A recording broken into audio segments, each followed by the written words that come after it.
My mother sent me a bill for $350,000 on Mother's Day, labeled Cost of Raising a Failure. She announced it to the entire family of 50 relatives.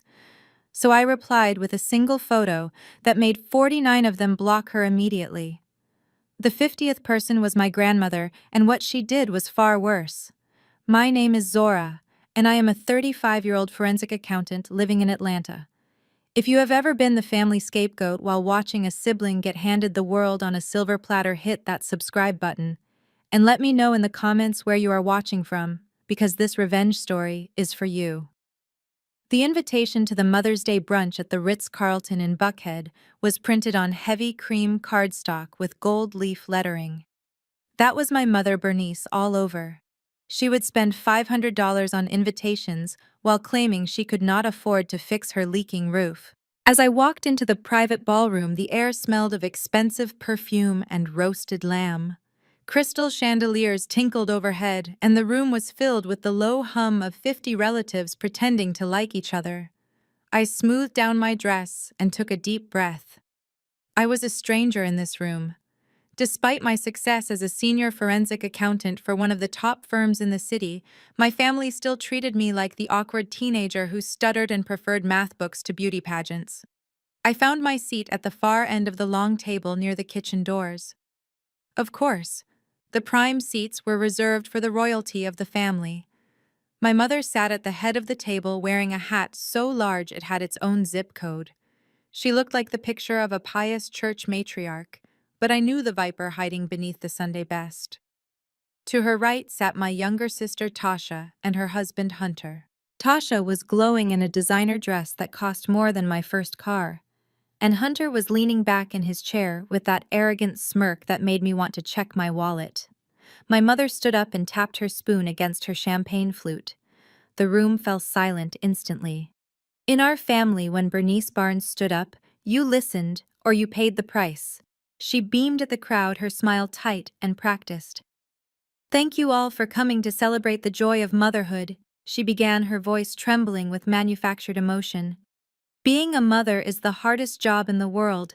It is a sacrifice, a giving of oneself until there is nothing left. She paused to wipe a non-existent tear from her eye, and a chorus of awe and amen rippled through the room. I took a sip of my mimosa, trying to wash down the bile rising in my throat. This was the performance. This was the show she put on for the church ladies and the extended family.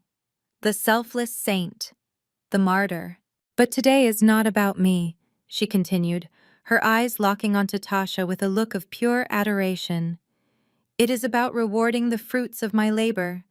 Tasha, darling, come here. Tasha bounced up from her chair, acting surprised, even though I knew she and Mom had rehearsed this. She stood next to Mom, basking in the attention. Mom handed her a thick, white envelope. Tasha tore it open and shrieked, "Oh my God! Mom, you didn't!" She pulled out 2 tickets and waved them in the air. Paris. First-class tickets to Paris for our anniversary. The room erupted in applause. Hunter stood up and kissed Tasha, performing the role of the doting husband perfectly. I clapped politely, my hands feeling heavy. I knew Mom didn't have the money for first-class tickets to Europe. I knew she had been complaining about bills for months, but appearances were everything to Bernice Barnes. Then the room went quiet again as Mom turned her gaze toward me. Her expression shifted.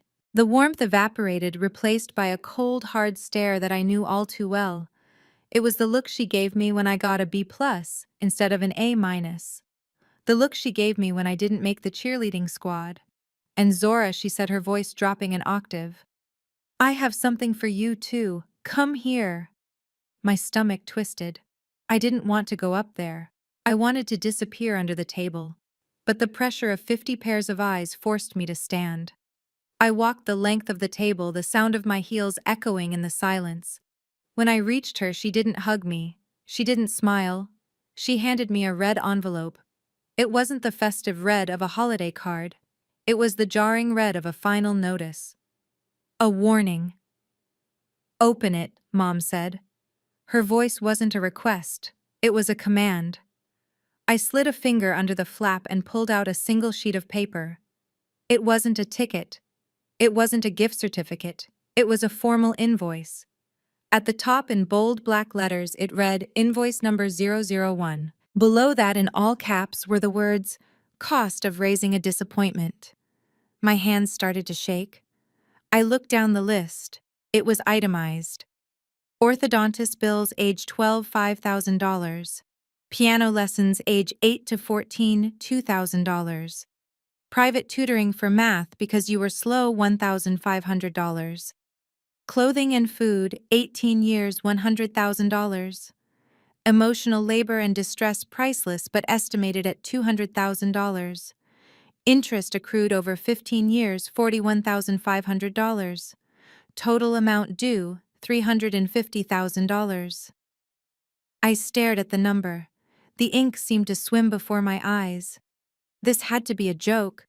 A cruel, sick joke. I looked up at my mother, expecting her to laugh, expecting her to say it was a prank. But her face was stone. You think this is funny? I whispered, my voice barely audible over the hum of the air conditioning. Do I look like I am laughing, Zora? She asked loud enough for the back of the room to hear. You have always been a drain on this family. Tasha brings us joy. Tasha brings us prestige. You bring us nothing but embarrassment. You are 35 years old, unmarried, no children, and you work some job looking at spreadsheets all day.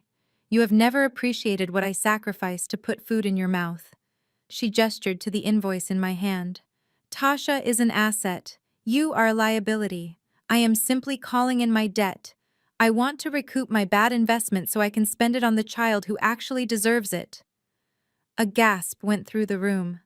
I could feel the heat rising in my cheeks. My Aunt Sarah covered her mouth. My cousin Marcus looked away. But nobody said a word. Nobody stood up. This was the power of Bernice. She could commit murder in broad daylight, and people would be too afraid to testify. I looked at the invoice again. Piano lessons. I remembered those lessons. I remembered begging to quit because the teacher hit my knuckles with a ruler, but Mom forced me to go because it looked good for the church newsletter. Orthodontist bills. I remembered the braces she insisted on because she said my smile was crooked and ugly. You can't be serious, I said, my voice gaining a little strength. You are charging me for raising me. That is what parents do, Mom. You chose to have me. I chose to have a daughter who would make me proud, she spat back. Not a cold, ungrateful robot. You have that fancy job, don't you? You drive that nice car even though you park it blocks away so we won't see it. I know you have money, Zora, and I expect payment. She leaned in close, the smell of her expensive perfume making me nauseous. You have 30 days. I accept wire transfer or cashier's check. If you don't pay, I will sue you for elder abuse and emotional distress. I have already spoken to a lawyer. I looked past her to Hunter. The lawyer. He was sipping his champagne, watching me with eyes that were cold and calculating. He gave me a barely perceptible nod. He was in on this. Of course he was. My heart was pounding so hard I thought it would crack my ribs. I looked at Tasha. She was smirking, tracing the rim of her glass, looking at me with pity and disgust. Poor Zora, she mouthed. I looked at the 50 relatives. My family. The people who were supposed to love me unconditionally. They were looking at me like I was a stranger, like I was a criminal who had stolen something precious from their beloved matriarch. In that moment, something inside me snapped. It wasn't a loud snap. It was the quiet click of a lock turning. The part of me that was the daughter seeking approval died right there on the plush carpet of the Ritz-Carlton. The part of me that was the forensic accountant, the woman who hunted down fraud and destroyed liars with paper trails, woke up. I carefully folded the invoice and placed it back in the red envelope. I didn't cry. I didn't scream. I didn't give her the satisfaction of a breakdown. Is that all I asked, my voice steady and cold? Mom looked momentarily confused by my lack of reaction. She expected tears. She expected begging. Yes, she said, narrowing her eyes. That is all. Unless you want to add a tip for my service. Hunter chuckled at that. A dry, humorless sound. I nodded slowly. I gripped the red envelope tightly in my hand. It felt heavy, not with paper but with ammunition. I turned to look at the room one last time, memorizing every face that remained silent. Memorizing every aunt who looked down at her plate, every uncle who pretended to check his watch. "Okay, Mom," I said. "You want to talk about finances? You want to talk about who owes what to whom? We can do that." I turned my back on her. I didn't say goodbye. I walked out of the ballroom, past the tables of shocked relatives, past the crystal chandeliers and the smell of roasted lamb. I walked straight out the front doors of the hotel and into the humid Atlanta air. My hands were shaking, not from fear, but from adrenaline. I walked to the valet stand and handed him my ticket. As I waited for my car, I pulled out my phone. I took a picture of the invoice, the red envelope, the itemized list of my childhood trauma with a price tag attached. She wanted a bill. She wanted a transactional relationship. She wanted to settle accounts. I unlocked my phone and opened my banking app, not to transfer money but to check my balances. Then I opened my work email. I composed a new message to my private investigator contact. Subject: background check. Targets: Bernice Barnes, Tasha Barnes, Hunter Wilson. I climbed into my car and tossed the red envelope onto the passenger seat. "You made a mistake, Mom," I whispered to the empty car. "You forgot what I do for a living. You forgot that I don't just count money. I find where bodies are buried, and I was going to find every single skeleton in her closet and drag them out into the light." The 30-day countdown had begun. But she was the one who was going to pay. The silence that followed my declaration was heavy, thick enough to choke on. I turned on my heel, clutching the red envelope like it was evidence from a crime scene, which in my professional opinion it absolutely was. I had taken 2 steps toward the exit when a hand clamped down on my shoulder. It was heavy and titled and smelled faintly of expensive scotch and unearned confidence. I didn't need to turn around to know it was Hunter. My brother-in-law had a way of touching people that felt less like a connection and more like a claim of ownership. I stiffened, shrugging his hand off with a sharp roll of my shoulder before pivoting to face him. Hunter was standing to his full height, smoothing the lapels of his linen suit, a suit I knew cost more than my mother's mortgage payment. He wore a smile that didn't reach his eyes, the kind of smile a shark might give a seal before dragging it under. "Now, Zora, let's not be hasty," Hunter said, his voice dropping into that smooth, practiced baritone he used when he was trying to charm a jury or intimidate a waitress. He stepped into my personal space, blocking my path to the door. The 50 relatives in the room leaned in, hungry for the drama. They were the audience, and Hunter was determined to be the star. I looked him dead in the eye. "Get out of my way, Hunter. This doesn't concern you." "Oh, but it does," he chuckled, shaking his head as if I were a petulant child who didn't understand the rules of the game. "When you marry into a family, you marry their burdens and their blessings. And right now, Zora, you are becoming a significant burden." He clasped his hands behind his back and began to pace a small semicircle around me, turning the hotel ballroom into his personal courtroom. He looked at the relatives, then back at me. I stood perfectly still, my face a mask of indifference, while my mind began cataloging everything. The slight fray on his cuff, the way his eyes darted to Tasha for approval, the sweat beading on his upper lip despite the air conditioning. "Zora, let's look at this logically," Hunter continued, raising a finger in the air. "I have reviewed the document Bernice gave you. Now, as a man of the law, I will concede that technically, strictly speaking, you are correct.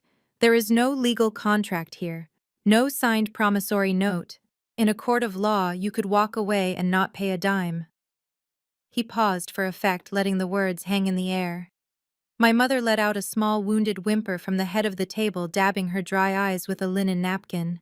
But Hunter said, his voice hardening, becoming sharper, "We are not in a court of law, Zora. We are in the court of family, the court of morality. And in that court, the statute of limitations never runs out on gratitude. You are standing here in your designer heels, holding a purse that probably cost $2,000, acting as if you created yourself out of thin air. You didn't. Bernice created you. She molded you.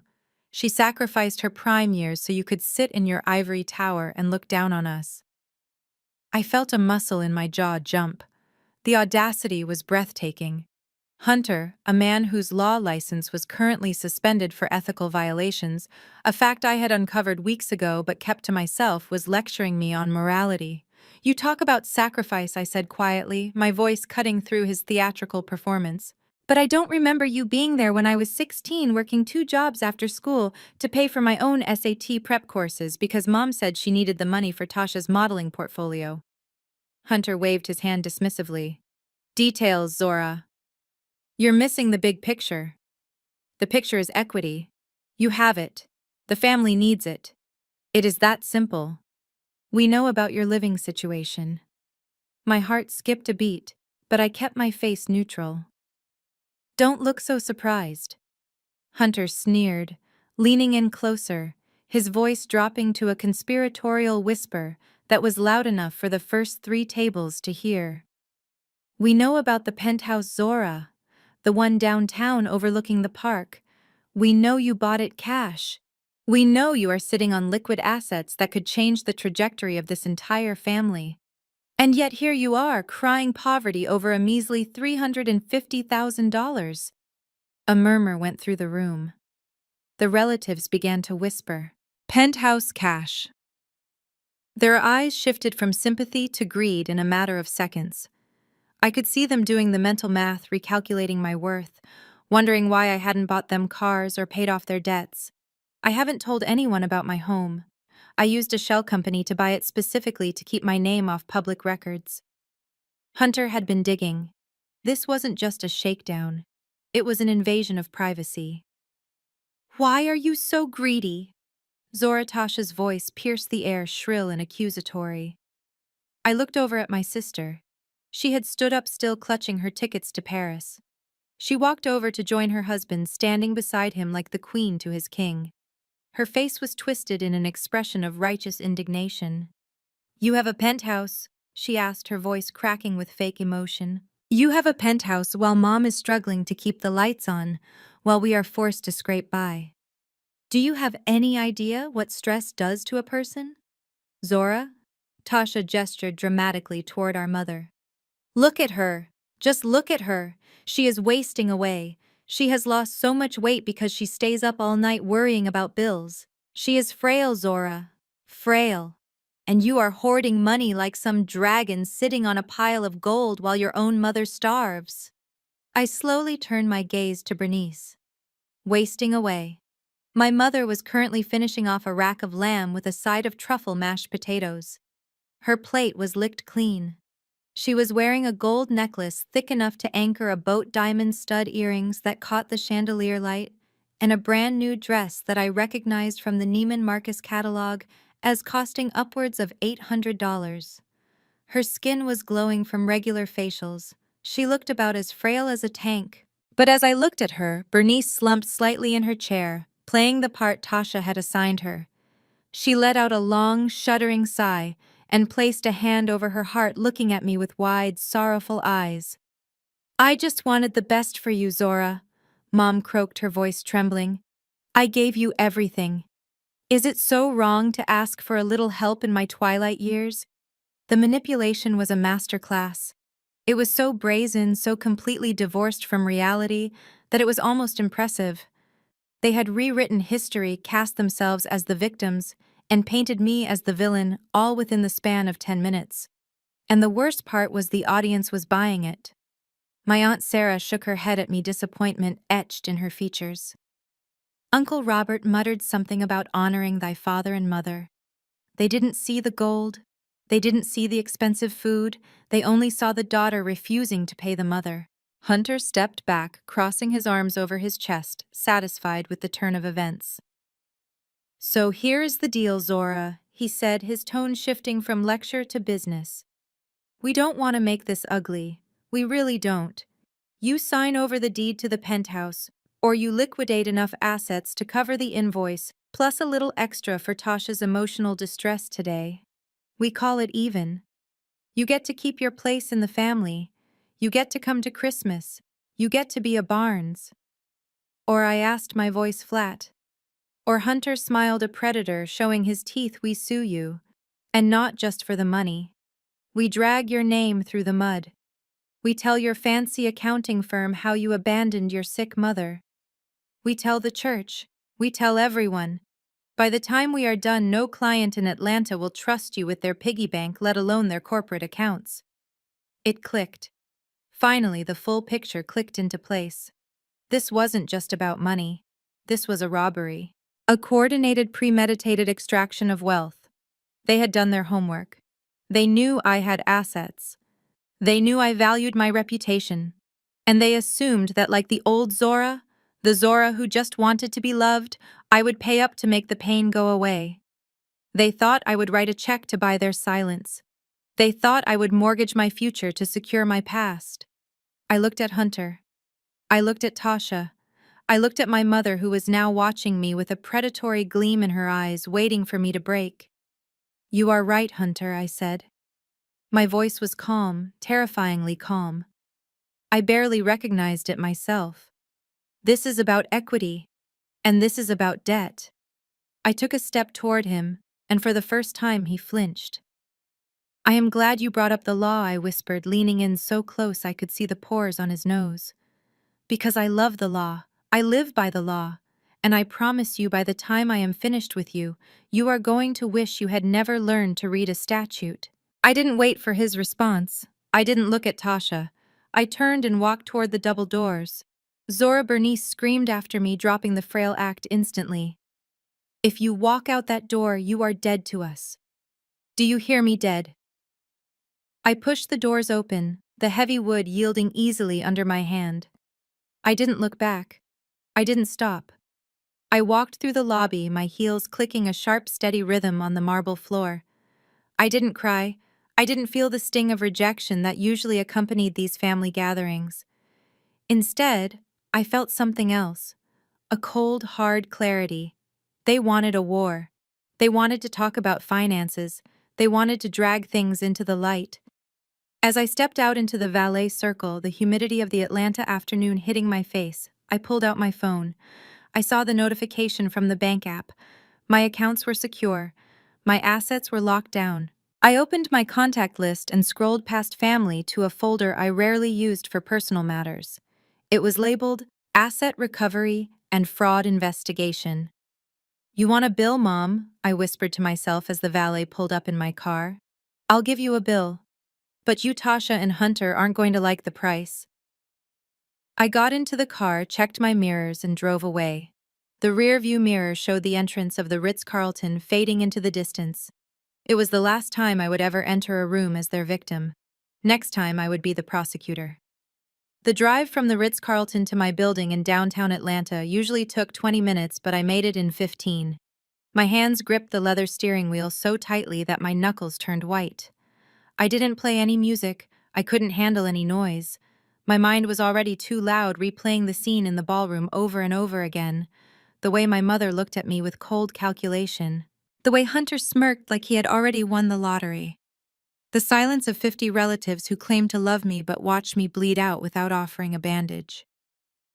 When I finally pulled into the private garage of my building, I let out a breath I felt like I had been holding for an hour. I took the private elevator up to the penthouse. This was my sanctuary, my secret. The floor-to-ceiling windows offered a panoramic view of the city skyline, a view that cost me nearly $2 million in cash. I had worked 80-hour weeks for 10 years to afford this silence. I had hunted down embezzlers, exposed Ponzi schemes, and audited Fortune 500 companies to build this life. And nobody in my family knew it existed. To them, I was just Zora the bookkeeper who rented a small apartment in Midtown. I tossed my purse onto the marble kitchen island and poured myself a glass of water. My hand was shaking. I told myself it was just adrenaline, but deep down I knew it was heartbreak. You can be the toughest woman in the boardroom, but when your own mother hands you an invoice for your existence, it breaks something inside you that doesn't heal easily. Then the vibration started. My phone was sitting on the counter, and it buzzed. Then it buzzed again, and again. Within seconds it was vibrating so constantly that it sounded like an angry hornet trapped against the stone surface. I didn't want to look. I knew I shouldn't look. But the forensic accountant in me needed to know the scope of the damage. I needed to assess the threat level. I picked up the phone, and the screen was flooded with notifications. Facebook, Instagram, WhatsApp, text messages, missed calls. I opened Facebook first. My stomach dropped to the floor. There it was, posted just 12 minutes ago, a photo of the invoice. My mother had actually taken a picture of the paper she handed me, holding it up next to her tear-stained face. The caption was a novel of victimhood. It read, "Lord, give me strength. You sacrifice your body, your youth, and your finances to raise a child. You give them the best education, the best clothes, and a roof over their head. And when you ask for a little help in your old age, they turn their back on you." My daughter Zora threw this bill in my face today at brunch. She walked out on her family. She walked out on her mother. I am heartbroken. I feel like I raised a stranger. Please pray for my family as we navigate this betrayal. I just wanted to be appreciated. Is that too much to ask? I scrolled down to the comments. There were already hundreds of them. My heart hammered against my ribs as I read the words of strangers and family friends, people I had known since I was a little girl. Mrs. Johnson from the choir wrote, "Oh, Bernice, I am so sorry. Some children just have hearts of stone. We are praying for you." A cousin I hadn't seen in 5 years commented, "Ungrateful. That is what she is. After everything you did for her. Shame on you, Zora." People I didn't even know were chiming in. A woman named Brenda wrote from Ohio saying, "If my daughter did this, I would disown her. You are a saint for putting up with it, Bernice." They were dissecting my character based on a lie. They were tearing me apart piece by piece, and my mother was liking every single comment. She was hearting the insults. She was replying to the prayers with folded hand emojis, fueling the fire she had started. I felt a wave of nausea wash over me. It wasn't just the lies, it was the public nature of the execution. She didn't just want money, she wanted to destroy me. She wanted to make sure that if I didn't pay, I would have no community left to turn to. She was scorching the earth. Then I opened the family group chat. The blessed lineage, 50 members. My aunts, my uncles, my cousins, my grandmother. The messages were scrolling by so fast I could barely read them. Aunt May was the first one I saw. Aunt May, who used to sneak me extra cookies when I was a kid. Aunt May, who told me I was smart. Her message read, "Zora, I am disappointed in you. Your mother called me crying. How could you ruin her special day like this? You need to apologize and make this right. We are a family, and we support each other. Fix this." Uncle Robert chimed in.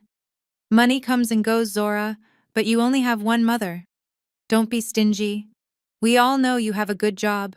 Step up." Cousin Felicia, who had borrowed $500 from me last year and never paid it back, wrote, "It is crazy how money changes people. You think you are better than us now because you have a degree. Humble yourself." I stared at the screen, my eyes burning. Not one person asked for my side of the story.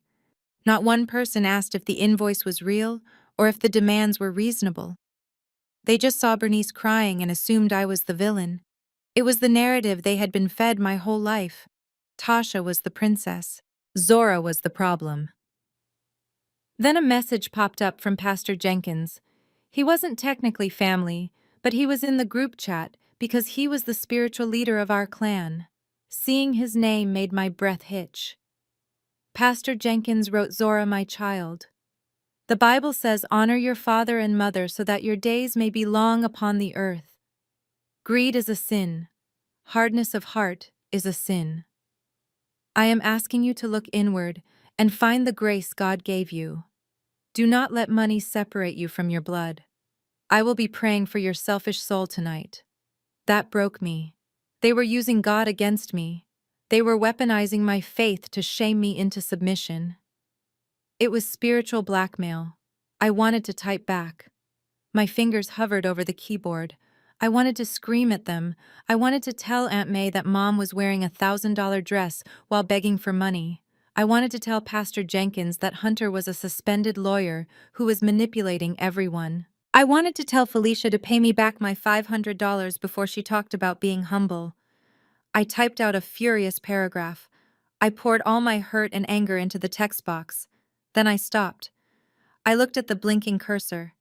If I sent this, what would happen? They would just say I was defensive. They would say I was angry. They would say I was proving them right. You cannot win an argument with irrational people using logic. You cannot win a fight with emotional terrorists by showing emotion. They wanted a reaction. They wanted me to engage so they could keep the drama going, so they could keep feeling self-righteous. I deleted the text. I took a deep breath and set the phone down on the marble counter face down. The buzzing continued, a steady rhythm of notifications that sounded like a heartbeat going into cardiac arrest. I walked away from the kitchen. I walked down the hallway to the second bedroom, the one I had converted into my home office. This room was different from the rest of the penthouse. It didn't have plush furniture or decorative art. It was cold, clinical, and efficient. 3 large monitors sat on a wide desk. A secure server hummed in the corner. This was where I worked. This was where I hunted. I sat down in my ergonomic chair and rolled up to the desk. I touched the mouse and the screens flared to life, bathing the room in a cool blue glow. I wasn't Zora, the disappointed daughter, anymore. I wasn't the black sheep. I was Zora Barnes, senior forensic accountant. I was the woman who had brought down the CEO of a tech giant for hiding assets in the Cayman Islands. I was the woman who found the missing millions in the city pension fund. I logged into my secure workstation. I opened my proprietary software, the one that could link public records, bank data, and social media footprints into a coherent map of financial behavior. I cracked my knuckles. "Okay, Mom," I said to the empty room. "You want to play games? Let's play." The first question in any investigation is always the same. Why now? Why did Bernice need $350,000 specifically? Not 300, not 400, 350. And why did she need it within 30 days? Extortion usually happens for 2 reasons: greed or desperation. My mother was greedy, yes, but she was also calculated. This public outburst, this rushed invoice, it smelled like panic. It smelled like a deadline. I started typing. I didn't look at Facebook. I didn't look at the group chat. I went straight to the public records. I pulled up the deed to my mother's house. It was heavily mortgaged.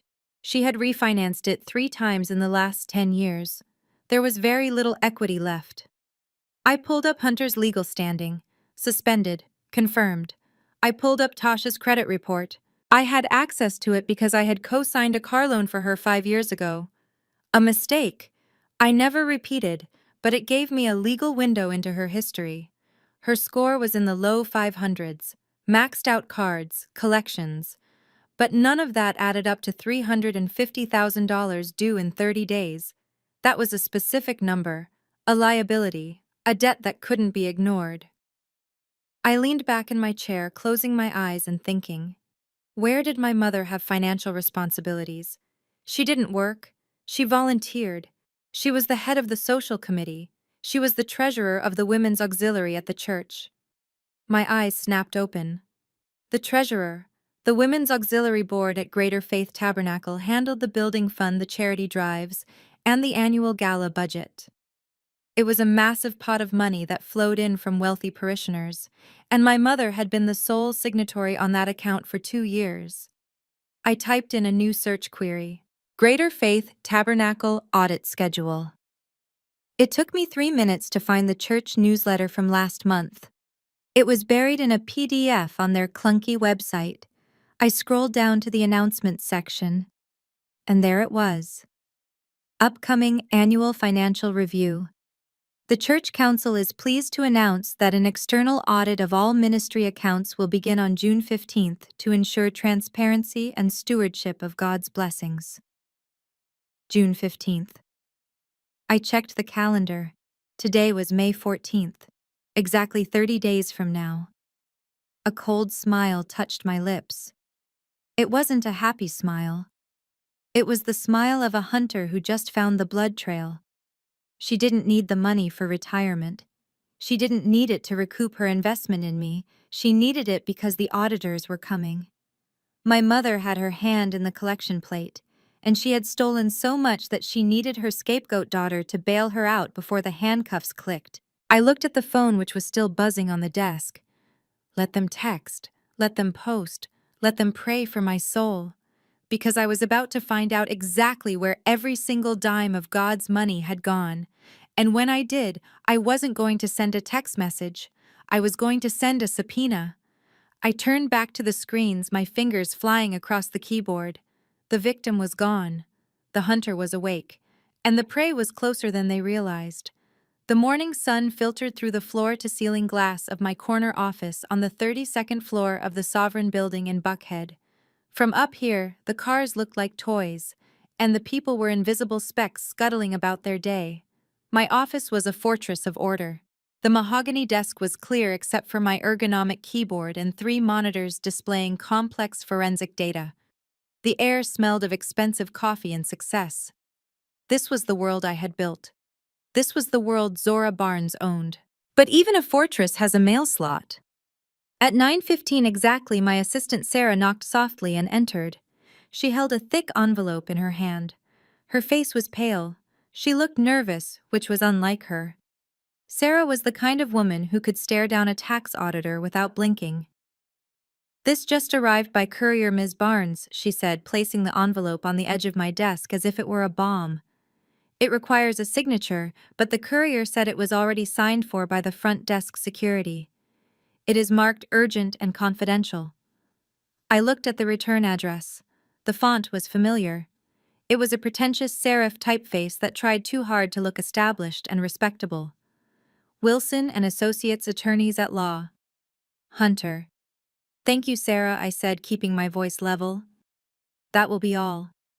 She hesitated for a moment, sensing the tension radiating off the paper, but she nodded and closed the door. I stared at the envelope. It was heavy. Expensive linen paper. Hunter always did value style over substance. My hands were steady as I reached for my letter opener. I wasn't scared. I was insulted. He had dared to bring his circus into my sanctuary. He had crossed the line between family drama and professional warfare. I sliced the envelope open and pulled out a stack of documents. There were 10 pages. The first page was a cover letter written in aggressive legalese. Re-notice of intent to sue for constructive abandonment, intentional infliction of emotional distress and elder abuse. I laughed out loud. It was a dry, harsh sound in the quiet office. Elder abuse. My mother was 60 years old and did Pilates 3 times a week. She was healthier than most 30-year-olds. I flipped through the pages reading the accusations. They were works of fiction. Paragraph 1 stated that I, Zora Barnes, had entered into a verbal contract to support my mother, Bernice Barnes, in exchange for upbringing and education. Paragraph 3 claimed that my sudden withdrawal of emotional and financial support had caused Bernice severe psychological trauma, resulting in physical ailments including insomnia and heart palpitations. But it was paragraph 5 that made my blood run cold. It was the paragraph that made me stop laughing. It read, "Should Ms. Barnes fail to remit the sum of $350,000 within 30 days, Wilson and Associates will be forced to file a formal complaint with the Georgia State Board of Accountancy. We will allege that Ms. Barnes lacks the moral character required to hold a certified public accountant license, citing her financial negligence and predatory behavior toward vulnerable family members." I lowered the paper. My vision blurred slightly at the edges. This wasn't just a shakedown anymore. This was a kill shot. My CPA license was my life. It was the result of years of studying, sleepless nights, and grueling exams. It was the foundation of my credibility. In my line of work, reputation is everything. If a client thinks you are unethical, you are finished. Even a baseless complaint could trigger an investigation. It could freeze my career for months. It could cast a shadow that would never fully go away. Hunter knew this. He knew exactly where to aim the knife to cause the most damage. I felt a surge of rage so hot it felt like physical pain. I wanted to shred the letter. I wanted to scream, but I forced myself to breathe. In for 4 counts, out for 4 counts. Think, Zora. Think like an investigator. Why would he threaten this? Why go nuclear so fast? Threatening a professional license is a high-risk move. If he filed a false complaint, he could be disbarred. Wait, he was already suspended. That was the key. He had nothing to lose. He was a desperate man playing with a loaded gun because he had already shot himself in the foot. He was bluffing. He had to be. But a bluff this dangerous meant they were terrified. They needed that money and they needed it now. I looked at the phone on my desk. Do not email him. Do not write anything down that can be used against you. Call him. I picked up my cell phone. I tapped the screen and opened my voice recording app. I set it to record and placed the phone face down on the desk next to the landline.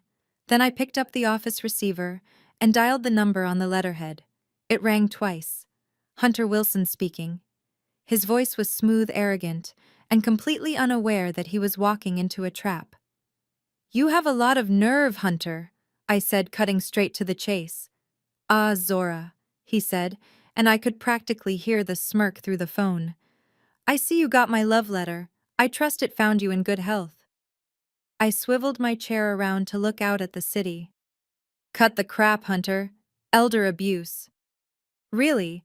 Mom was doing the electric slide at the family reunion last year. If you file that complaint with the board, I will countersue you for defamation and harassment, so fast your head will spin. And I will make sure your suspension becomes a permanent disbarment."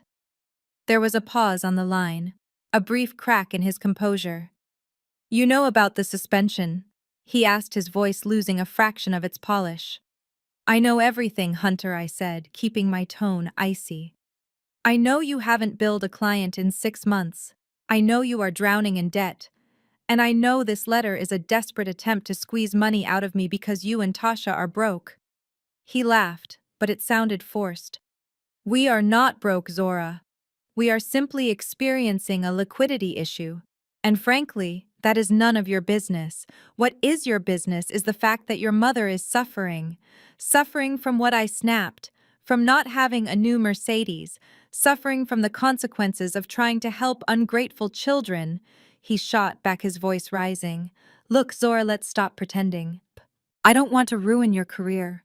You are a good accountant. You make good money. Probably too much money for someone with no dependents." I gripped the phone tighter. "Go on. All we are asking is that you do the right thing," he said, his tone shifting to that patronizing lecture mode I hated. "Sell the penthouse. We know it is worth at least $2 million. You sell it, you pay Mom the $350 she is asking for, and you still walk away with $1.5 million. You can buy a nice condo in Midtown. You can still be rich. Everyone wins." I closed my eyes, imagining the satisfaction of punching him. "And if I say no?" "Then I file the complaint," he said flatly. "I will drag your name through every mud puddle in Atlanta. I will make sure every partner at your firm knows you let your mother starve while you lived in a palace. Image is everything, Zora. You know that. Can you really afford the scandal?" I let silence hang in the air for 5 seconds, 10 seconds. I needed him to fill the void. I needed him to get sloppy. "Why? 350, Hunter?" I asked quietly, softening my voice to sound defeated. "Why that specific number? If it is just for lifestyle, why not ask for 50,000? Why is the number so precise?" He sighed, an impatient, exasperated sound. "Because that is the number, Zora. Jesus, why do you have to analyze everything? Because I don't have $350,000 in cash lying around? I lied. I need to know where it is going if I'm going to even consider liquidating assets." There was another pause. I could hear him breathing. I could hear the desperation warring with his arrogance. "Fine," he hissed. "You want to know. You want the truth." "Yes, Hunter. I want the truth." "Tasha needs to maintain her lifestyle," he said, the words rushing out. "She has credit cards, Zora. She has appearances to maintain. If people find out we are struggling, her brand deals will dry up. She is an influencer. Perception is her reality. And Mom, I pressed. What about Mom? Mom. Hunter hesitated. Mom made a mistake, okay? She tried to help us. She moved some money around. Moved money around from where, Hunter? From the funds she manages, he snapped. Look, it is complicated. She borrowed it. It was a temporary loan to cover some overhead for my firm and to help Tasha with a down payment on the new Rover. She intended to put it back. I felt a cold thrill shoot down my spine. There it was, the admission. She borrowed from the church funds, didn't she? I asked, keeping my voice steady. From the women's auxiliary account. I didn't say that, he said quickly. I said she moved funds. It is a gray area, Zora. A slush fund. A black fund. Whatever you want to call it. It was money sitting there doing nothing, and the family needed it. So she embezzled money, I stated clearly. Don't use that word, he warned. It is not embezzlement if you intend to pay it back. That is why we need your help, Zora. The audit is coming up. If the money isn't in the account by the 15th, things are going to get messy. Messy, I repeated. You mean Mom goes to prison? Messy. She is not going to prison, he shouted, losing control completely. Because you are going to write that check. You are going to sell that apartment and you are going to save this family. Because if you don't, I swear to God, Zora, I will burn your license. I will destroy your reputation. I will make sure you never work in this town again. Do you understand me? Help the family. Don't make me get rough. I stared at the phone. My heart was pounding, but my hands were steady. He had just handed me the smoking gun. He had admitted to the theft.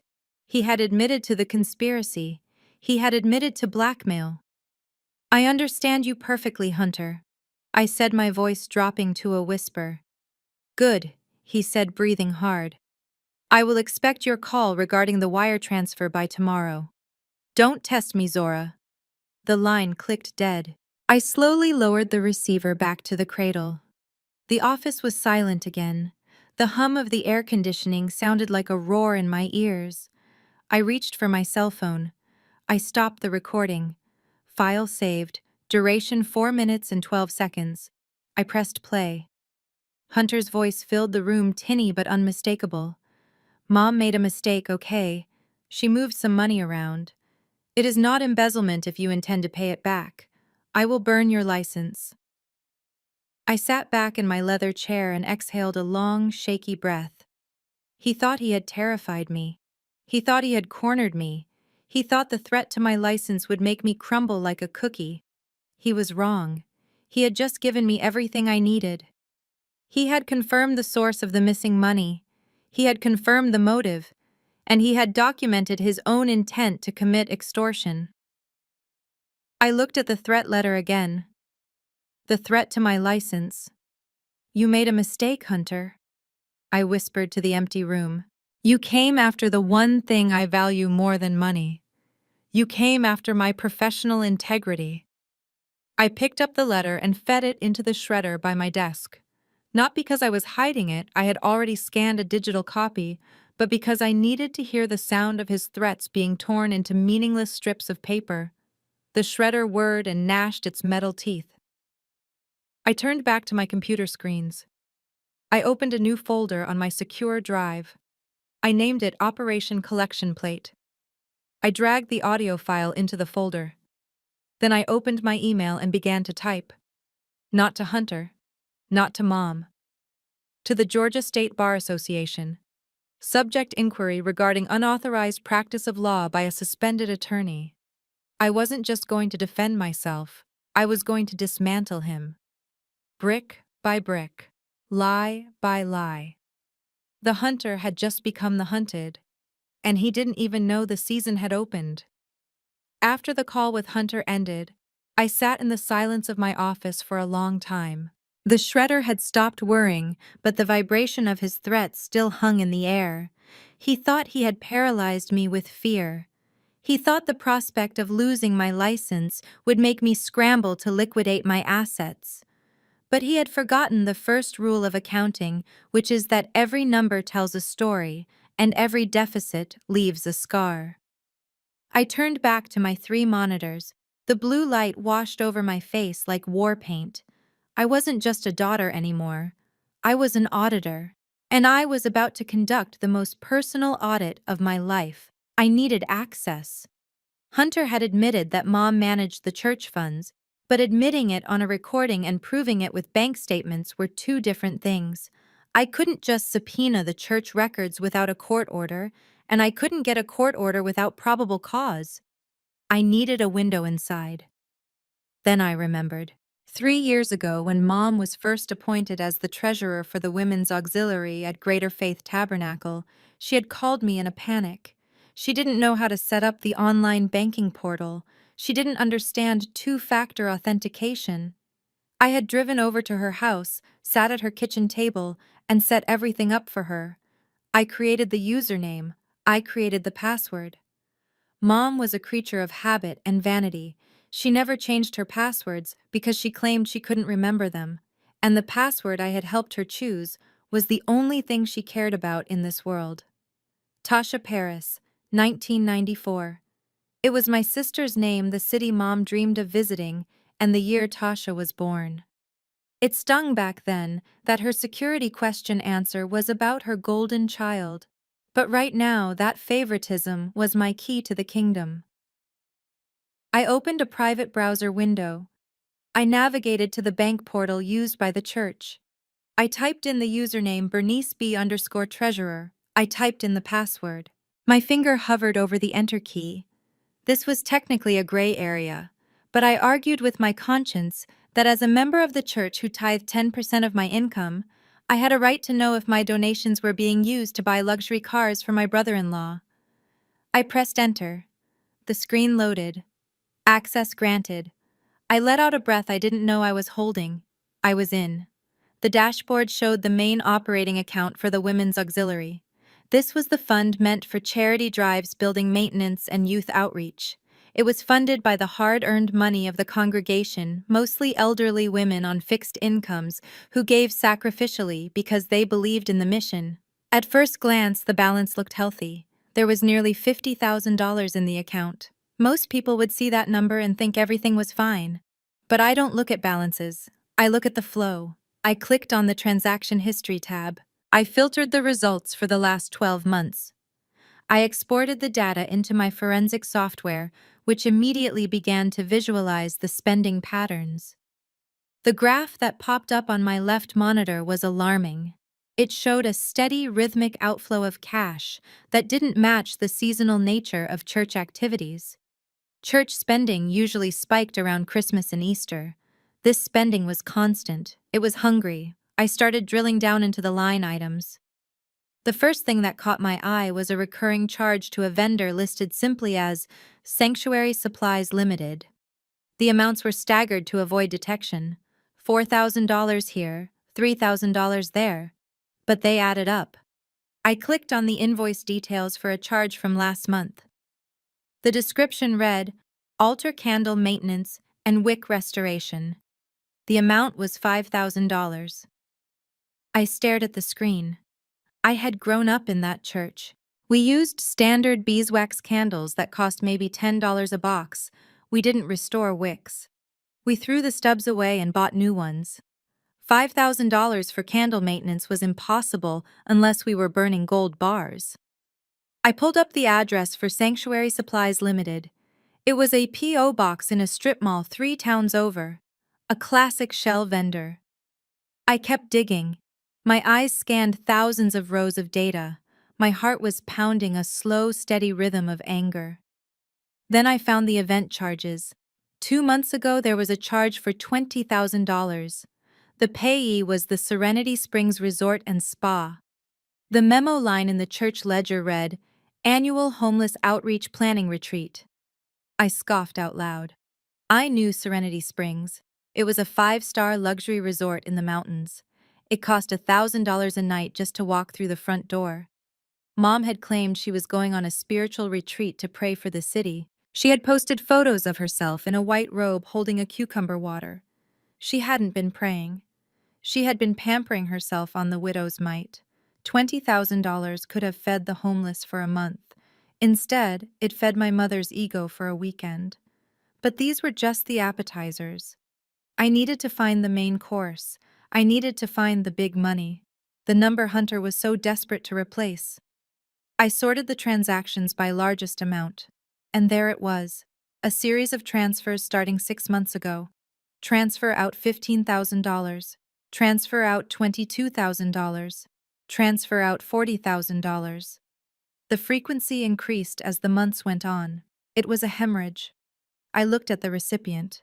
It wasn't a vendor. It wasn't a utility company. It was a wire transfer to a business account. I clicked on the transfer details. The bank routing number was local. The beneficiary name was cut off on the main screen, so I had to download the full wire confirmation PDF. I opened the document. The PDF loaded slowly, revealing the digital paper trail of my family's corruption. Beneficiary name, Hunter and Associates, LLC. I froze. Hunter and Associates, LLC. Hunter didn't have associates. He barely had a practice. He was a solo attorney working out of a rented office share before he got suspended. This wasn't a law firm. This was a personal piggy bank disguised as a business. I started adding up the transfers to Hunter and Associates, LLC. 15,000 plus 22,000 plus 40,000. I kept adding. There were transfers for legal retainer fees, transfers for consulting services, transfers for liability assessment. Whatever label Mom could think of, she slapped it on the transaction to justify moving God's money into her son-in-law's pocket. My calculator tape ran long on the screen.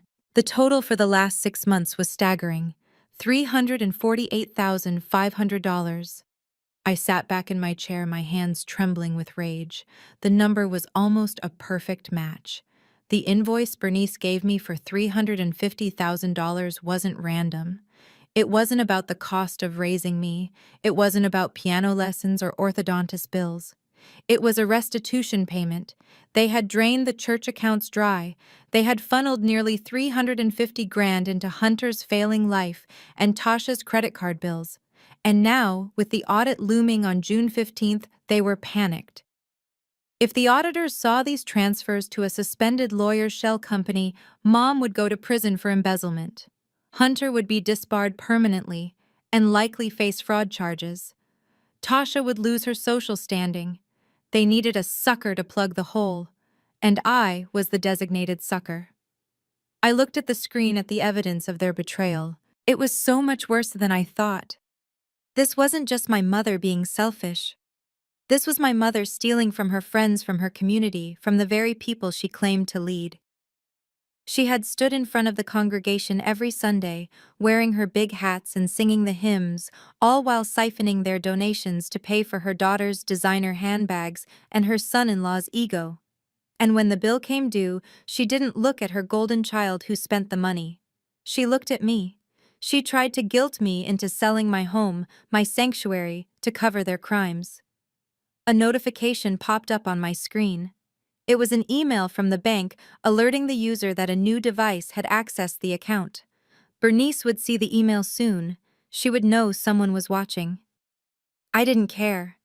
I downloaded every single PDF. I exported every ledger. I saved the canceled checks that showed Mom's signature next to Hunter's endorsement. I had the smoking gun. I had the bullets. I had the entire arsenal.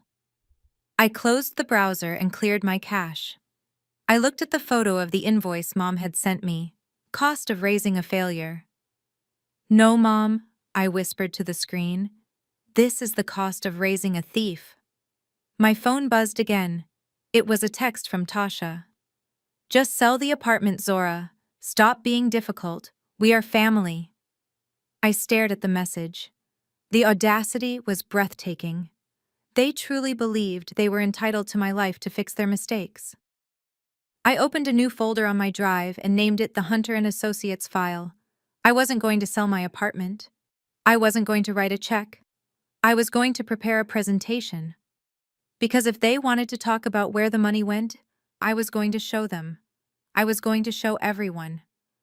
But not yet. If I revealed my hand now, they might run. They might try to destroy evidence. They might try to pin it on someone else. I needed to wait for the perfect moment. I needed to wait until they felt safe, until they thought they had won. I checked the calendar again. The deadline they gave me was 30 days. But the church audit was on June 15th. I smiled a cold, humorless smile. I wouldn't make them wait 30 days.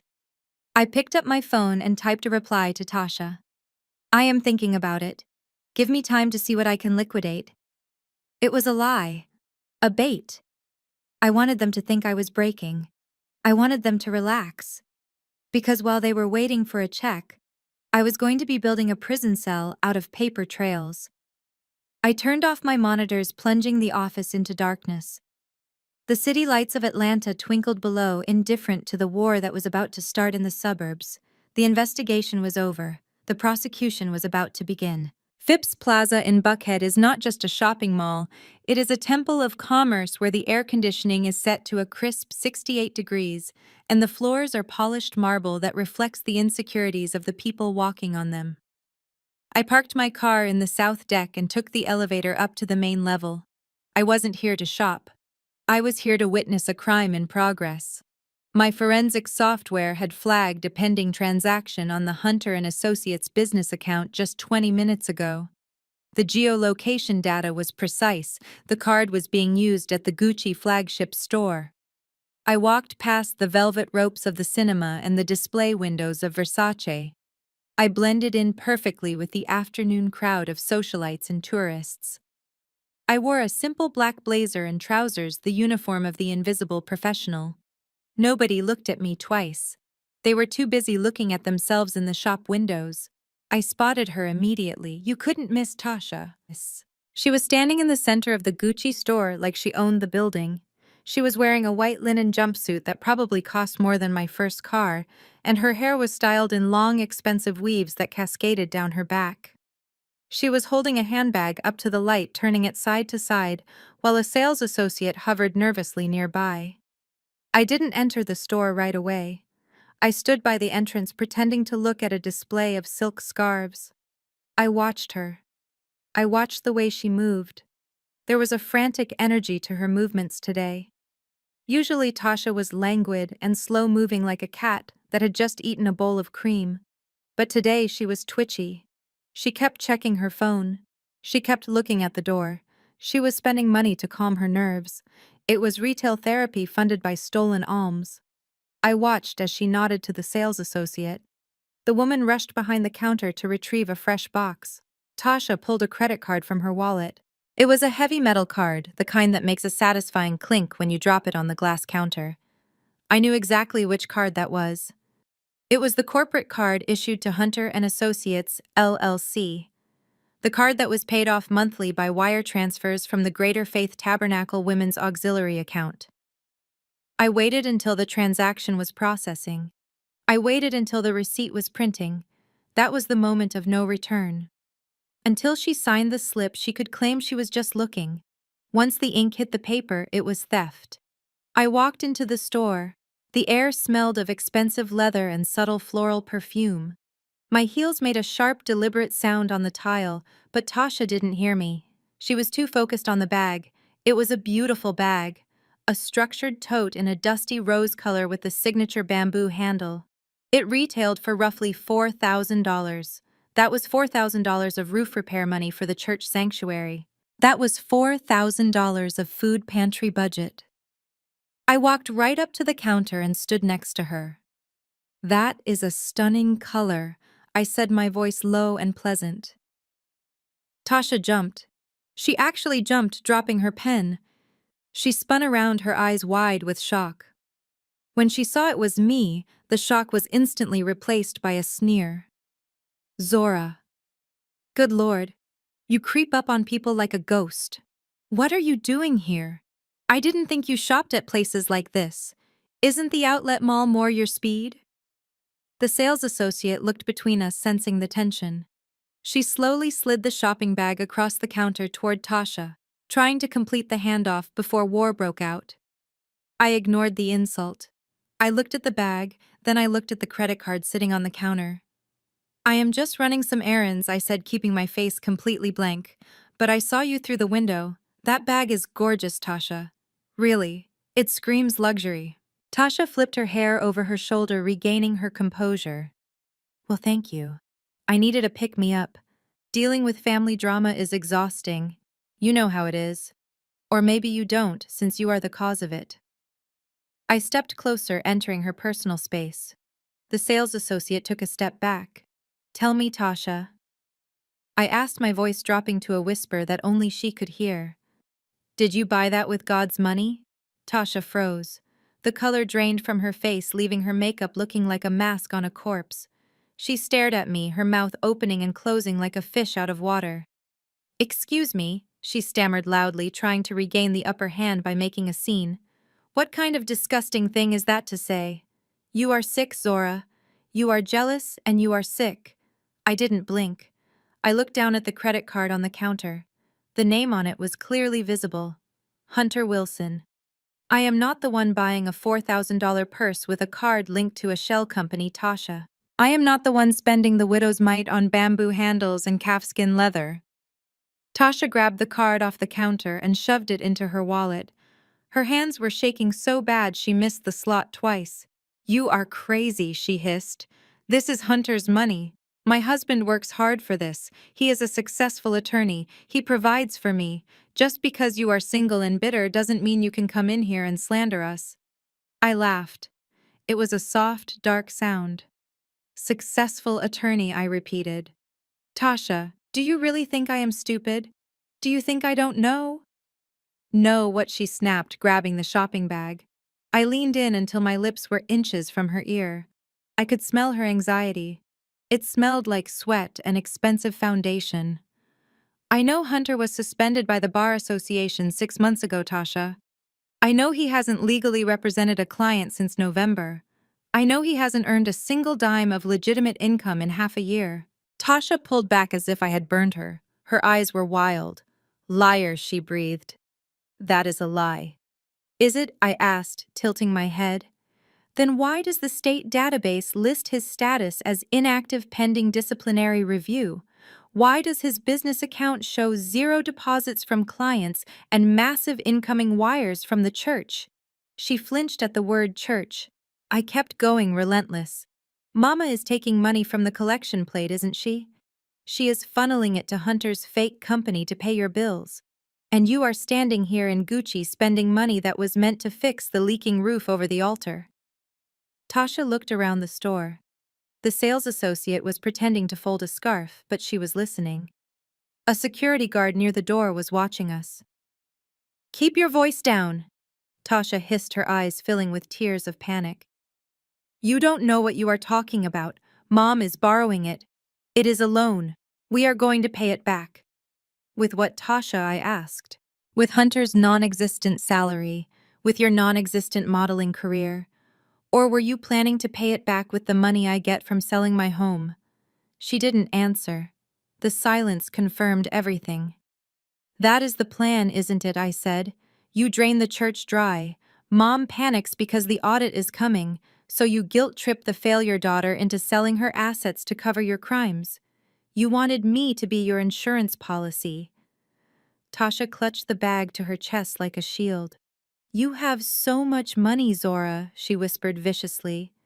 You have that penthouse. You have stocks. Why do you care? We are family. You should want to help us. You should want to protect Mom. If she gets caught, it destroys everything.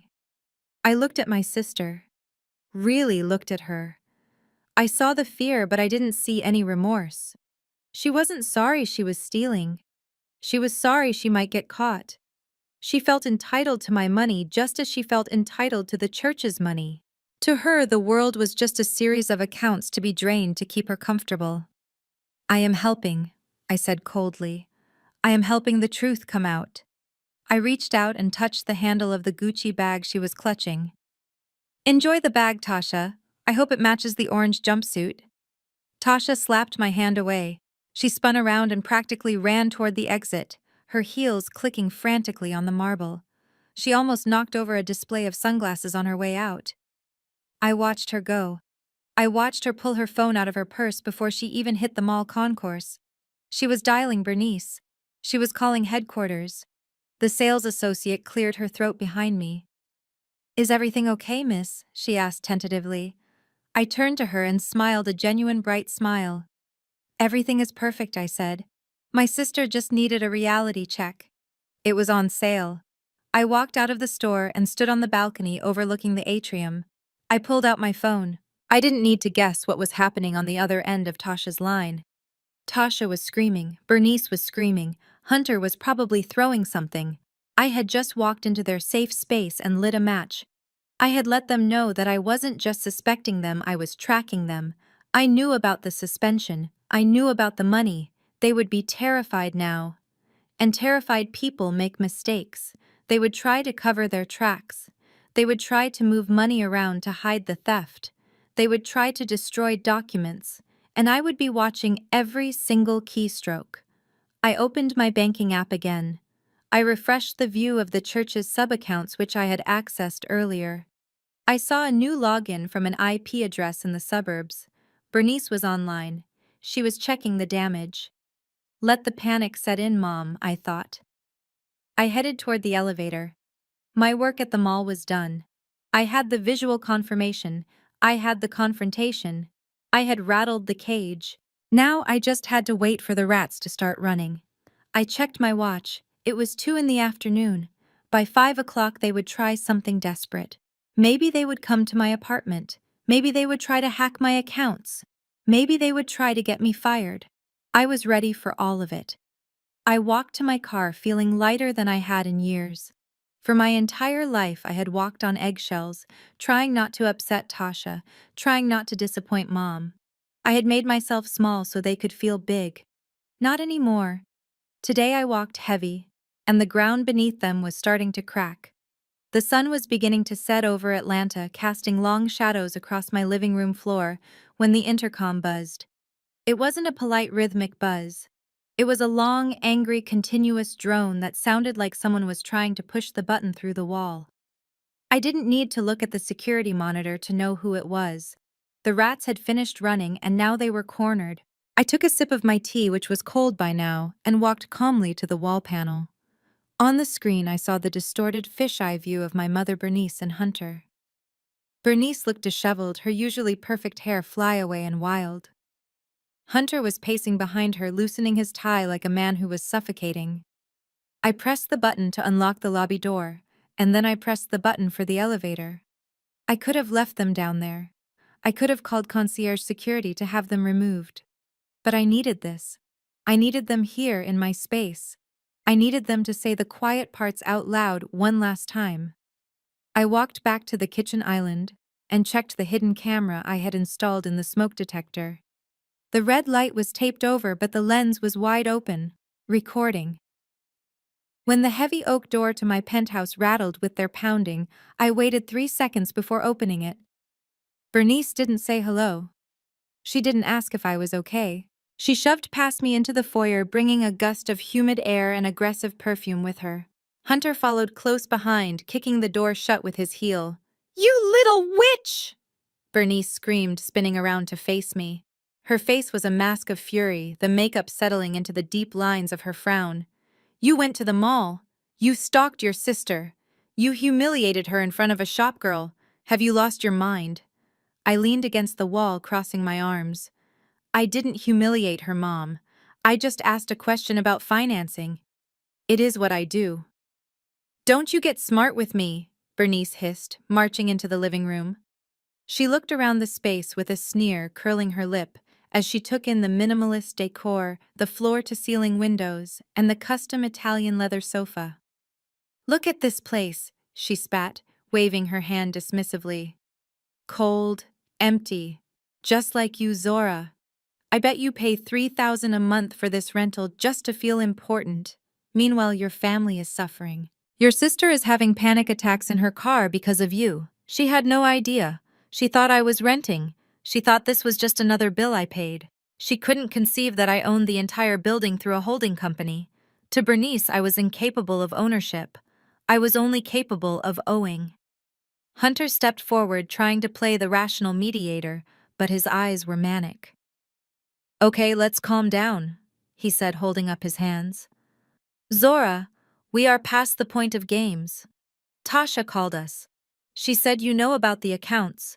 She said you know about the transfers." I looked at him. "I know you and Mom have stolen nearly $350,000 from the church," I said clearly, ensuring the microphone picked up every syllable. "I know you are using donations to fund a lifestyle you can't afford, and I know you are terrified of the audit." Bernice let out a screech that sounded like a wounded animal. "Stolen," she shrieked, advancing on me until I could feel her spit on my face. "How dare you use that word? I didn't steal anything. I am the church Zora. I am the one who organizes the galas. I am the one who stays late to fold the programs. I built that women's auxiliary from nothing. That money belongs to me just as much as it belongs to the building fund." I stared at her, stunned by the absolute delusion. "It is charity money, Mom," I said quietly. "It belongs to the poor. It belongs to God." "Don't you quote scripture to me," Bernice yelled, poking me hard in the chest with her manicured finger. "God wants his children to prosper. God doesn't want me to lose my house. God doesn't want Tasha to be humiliated by debt collectors. I borrowed it, Zora. Borrowed. And I have every right to use the resources available to me to protect this family." She walked over to the window, looking out at the city she felt she owned. "The only person stealing here is you," she said, turning back to me, her eyes cold and hard. "You are stealing my peace. You are stealing the respect I deserve. You have the means to fix this. You have this apartment. You have savings. But you refuse. You sit there with your judgment and your holiness while I drown." "It is not my debt, Mom," I said, refusing to back down. "I didn't spend it. I didn't buy the cars. I didn't go to the spa." Bernice laughed. It was a terrifying sound devoid of any humor. "You think that matters?" she asked, tilting her head. "You think the truth matters?" She walked slowly toward me, her heels clicking on the hardwood floor. "Let me tell you what is going to happen, Zora. You are going to pay that invoice. You are going to write a check for $350,000 by tomorrow morning."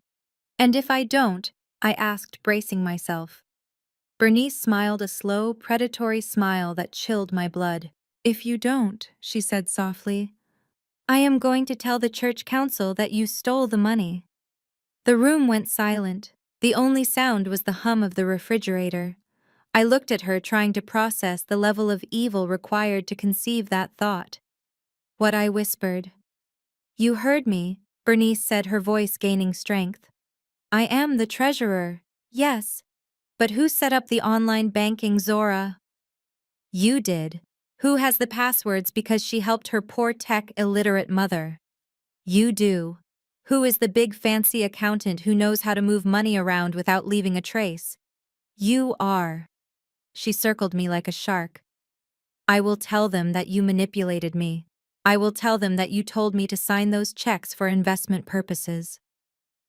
I will cry, Zora. I will cry on the pulpit. I will tell them my own daughter betrayed me and used my trusting nature to embezzle funds for her high-rise apartment." I felt sick, physically sick. Hunter chimed in, his voice smooth and oily. "Think about it, Zora," he said, stepping next to Bernice. "Who are they going to believe? The beloved mother of the church who has served for 30 years, the woman who bakes pies for the sick and visits the elderly, or the cold, distant daughter who never comes to Sunday service and lives in a luxury penthouse alone?" He chuckled, shaking his head. "It is a narrative, Zora, and we control the narrative. We will paint you as the greedy corporate shark who took advantage of her elderly mother. We will say you tricked Bernice into signing transfers to my company, claiming it was a secure holding account. By the time we are done, you won't just lose your license. You will be facing prison time." They had rehearsed this. I could tell. This wasn't a spur-of-the-moment threat. This was their contingency plan. If they couldn't bully me into paying, they would frame me for the crime. "You would send your own daughter to jail?" I asked, looking at my mother. You would let me go to prison for something you did just to save your reputation. Bernice didn't even blink. I would do whatever it takes to protect this family, she said. And right now you are not acting like family. You are acting like an enemy. Family sacrifices for each other, Zora. If you take the fall for this, you are doing your duty. But you don't have to go to jail. Just pay the money, cover the debt, and nobody has to know anything. It was the ultimate gaslighting. She was offering me a choice between financial ruin or total destruction and calling it love. She was holding a gun to my head and telling me I was pulling the trigger. I looked at Hunter. He was checking his watch, as if this was just a business meeting that was running late. You are a monster, I said to him, both of you. Bernice's face twisted. She screamed a raw, primal sound of rage. She grabbed a heavy crystal vase from the entryway table, a vase I had bought in Italy, and hurled it across the room. It smashed against the wall, shattering into 1,000 pieces, sending shards of glass skittering across the floor. "Don't you call me that!" she screamed. "After everything I did for you, I gave you life." She swept her arm across the console table, knocking over framed photos, my keys, and a stack of mail. "You ungrateful little brat," she yelled, kicking at the debris. "You think you are better than us? You think you are so clean? You are nothing without me, nothing." Hunter grabbed her arm, holding her back, not to protect me, but to stop her from damaging anything of value they might need to sell later. "Enough." Bernice Hunter said, his voice sharp. "She gets the point." He looked at me, straightening his jacket. "You have 24 hours, Zora," he said coldly. "The money needs to be in the Hunter and Associates account by 5 p.m. tomorrow. If it is not, we go to the pastor on Sunday morning. We will confess that we discovered your theft. We will show them the logs. We will cry, and they will believe us." I stood amidst the broken glass, looking at the woman who gave birth to me. She was breathing hard, her chest heaving, her eyes full of hate. "Get out!" I said, my voice trembling with suppressed rage. "Get out of my house!" Bernice straightened her dress. She patted her hair back into place, instantly regaining her composure. "It is a nice apartment, Zora," she said, looking around one last time. "It is a shame you are going to lose it when legal fees start piling up." She walked to the door, stepping over the shattered remains of my vase without looking down. 24 hours, Hunter repeated, pointing a finger at me. "Don't be stupid, Zora. Save yourself." They walked out, leaving the door wide open. I stood there for a long time, listening to the elevator descend. I looked at the broken glass on the floor.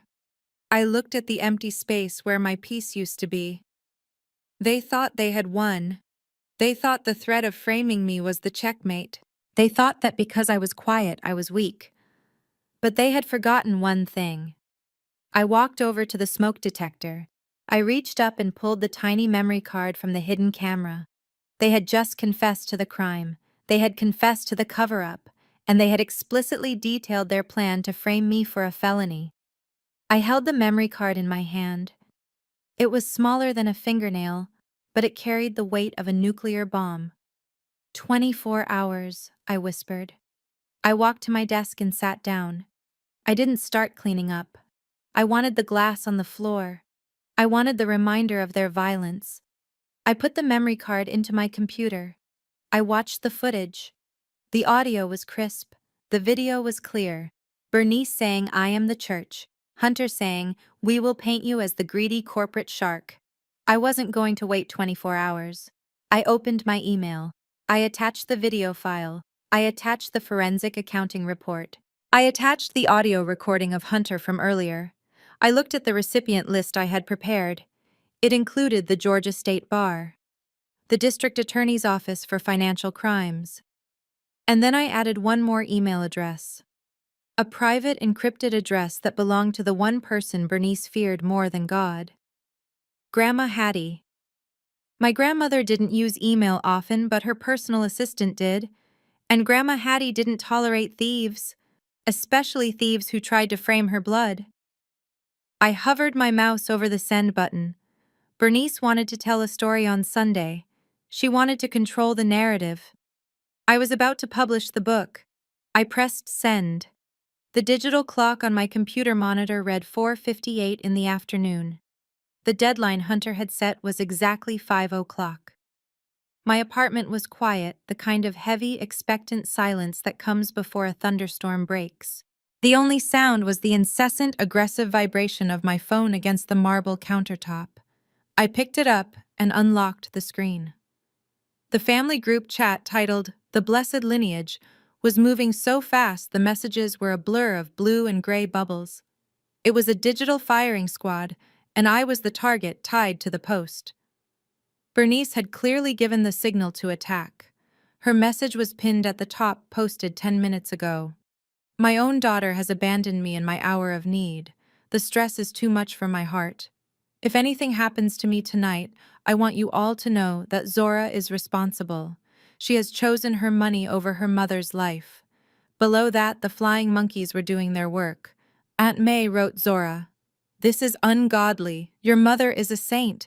How can you sleep at night in your fancy apartment knowing she is suffering?" "Send the money," Cousin Marcus chimed in. "You always thought you were better than us, Zora. Just because you have a degree doesn't mean you can forget where you came from. Pay the bill." Even Uncle Robert, who usually never texted, had something to say. "Blood is thicker than water, Zora. Don't let the devil harden your heart. We are all waiting for you to do the right thing." Then came Hunter. "2 minutes, Zora. The paperwork is on my desk. The complaint to the Board of Accountancy is drafted. The lawsuit for elder abuse is ready to file. Don't test me." I watched the clock turn to 4:59. They were so sure of themselves. They were so confident that the pressure of 50 relatives screaming at me would force my hand. They thought I was sitting in my penthouse crying, shaking, debating whether to wire the funds to save my reputation. They didn't know I was sipping a glass of vintage Pinot Noir and waiting for the upload bar to reach 100%. I wasn't sending a wire transfer. I was sending a file. A 50-page PDF document titled Independent Forensic Audit, Greater Faith Tabernacle Funds versus Hunter and Associates, LLC. I had spent the last 24 hours compiling it.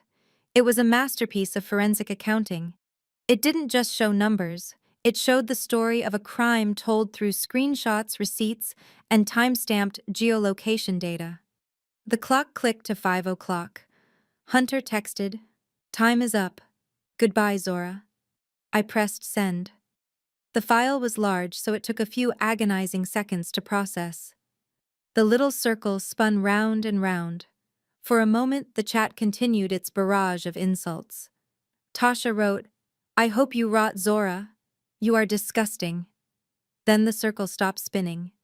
The file appeared in the chat, a gray box with a paperclip icon. Immediately after the file, I sent a series of photos I had prepared. I didn't want them to just read the numbers. I wanted them to see the betrayal. I typed my first caption. Exhibit A, the Orphan Fund. I posted a side-by-side image. On the left was a copy of the church flyer, asking for donations for the St. Mary's Orphanage Christmas Drive. It showed a check from Aunt May for $500. On the right was a bank transaction from the church account transferring exactly $500 to Hunter and Associates. Below that was a credit card statement from Hunter and Associates showing a purchase at Gucci for $480. I added a photo of Tasha holding the Gucci bag from yesterday. I typed, "Aunt May, your donation for the orphans didn't buy toys." It bought Tasha a bamboo handle tote bag. She calls it her pick-me-up. I hit send. The chat froze. The bubbling stream of insults stopped instantly. I didn't stop. I kept typing. Exhibit B, the Sanctuary Roof Repair Fund. I posted the next set of images. On the left was the church bulletin pleading for $20,000 to fix the leak over the choir loft. It showed the total collected from the congregation, including a large donation from Uncle Robert. On the right was a wire transfer of $18,000 to Hunter and Associates labeled Legal Retainer. Below that, I posted a rental agreement from Elite Exotics Car Rental signed by Hunter Wilson. It was for a Porsche 911 convertible for a weekend trip to Miami. The cost was $3,000. The hotel bill for the Fontainebleau Miami Beach was $5,000. Bottle service at Live nightclub was $10,000. I typed Uncle Robert, the roof is still leaking because Hunter needed to drive a Porsche in South Beach. You didn't pay for shingles. You paid for bottle service and an ocean view suite. I hit send. Still silence. But I could see the read receipts. Everyone was reading. Bernice, Tasha, Hunter, Aunt May, Uncle Robert, Pastor Jenkins. All 50 of them were staring at their screens. I kept going. I was relentless. Exhibit C. The Homeless Outreach Program. I posted the invoice from Serenity Springs Resort and Spa. $20,000. The itemized bill showed massages, facials, champagne dinners, and a private yoga session. The guest name was Bernice Barnes. I typed, Pastor Jenkins, the homeless didn't get soup and blankets last month. My mother got a seaweed wrap and a bottle of Dom Perignon. She charged it to the ministry account as a spiritual retreat. I hit send. Then I sent the final blow. The video file from my apartment security camera, the one I had recorded yesterday. I typed, and for those of you who think I am abandoning my mother here, is Bernice Barnes explaining her financial strategy yesterday in my living room. The thumbnail showed Bernice's twisted, angry face. I knew they were clicking play. I knew they were hearing her voice scream, I am the church, Zora, I have a right to borrow it. I knew they were hearing Hunter say, we will paint you as the greedy corporate shark. I set my phone down on the counter and took a sip of wine. The silence in the group chat stretched for a full minute. It was a heavy, suffocating silence. The kind of silence that happens when a bomb goes off and the dust hasn't settled yet. Bernice usually replied instantly to defend herself. Tasha usually screamed. Hunter usually threatened. But they couldn't say a word. The evidence was irrefutable. It wasn't hearsay. It wasn't gossip. It was their own signatures, their own receipts, their own voices. Then the storm broke. It started with Aunt May, sweet, quiet Aunt May, who had just told me I was ungodly. Her message popped up in all caps. Bernice, is this true? Then Uncle Robert, that is my signature on the check. I gave that money for the roof. Bernice, you told me the contractor ran off with the money. You told me we needed to raise more. Are you telling me you spent my pension check on a Porsche for that useless son-in-law of yours? Cousin Marcus, who had just called me arrogant, wrote, Damn. That is the Porsche Hunter said he bought with his big case settlement. He told me he won $1 million lawsuit. He stole that from the church. The floodgates opened. The flying monkeys turned into a pack of wolves, and they turned on their handler. Mrs. Johnson, a deaconess added to the group by Bernice, wrote, I trusted you, Bernice. I gave you my Social Security check for the food drive. I ate cat food for a week so I could give $50 to the Lord, and you spent it on a spa day.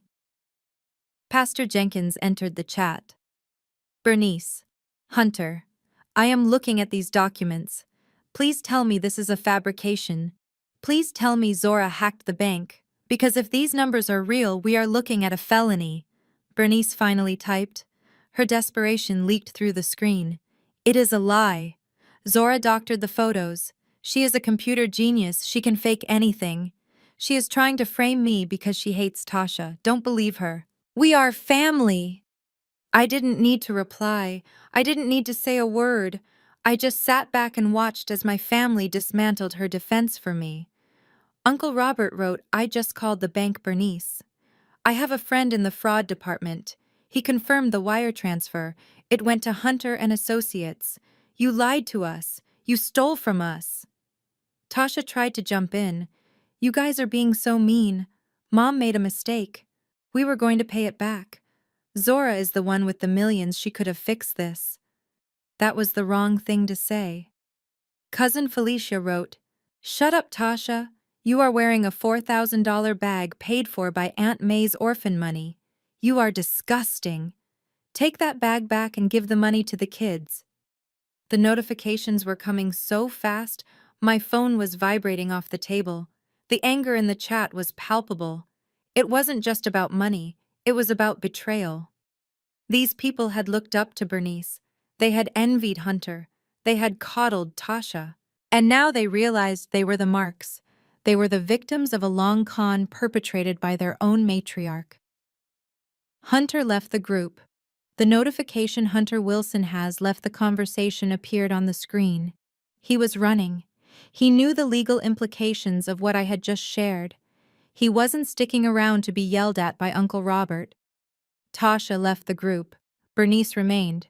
She was probably too paralyzed to leave or too arrogant to believe it was really over. Aunt May tagged her. At Bernice, don't you dare leave this chat. You are going to explain to me why my donation is sitting in your daughter's closet. You are going to explain it to the Lord, and then you are going to explain it to the police. I watched the chaos unfold with a cold detachment. I should have felt sad. This was my family tearing itself apart. But I didn't feel sad. I felt clean. For 35 years I had carried the label of the disappointment. I had been the scapegoat. I had been the one who wasn't good enough because I didn't play their games. Now the lights were on and the cockroaches were scattering. My phone started ringing. It was Bernice. I declined the call. It rang again. Hunter. I declined the call. It rang again. Tasha. I declined the call. I wasn't speaking to them anymore. I had said everything I needed to say in that PDF, but I wasn't done yet. This was just the court of public opinion. I had won the family over, but that wouldn't put the money back in the church account. That wouldn't bring justice.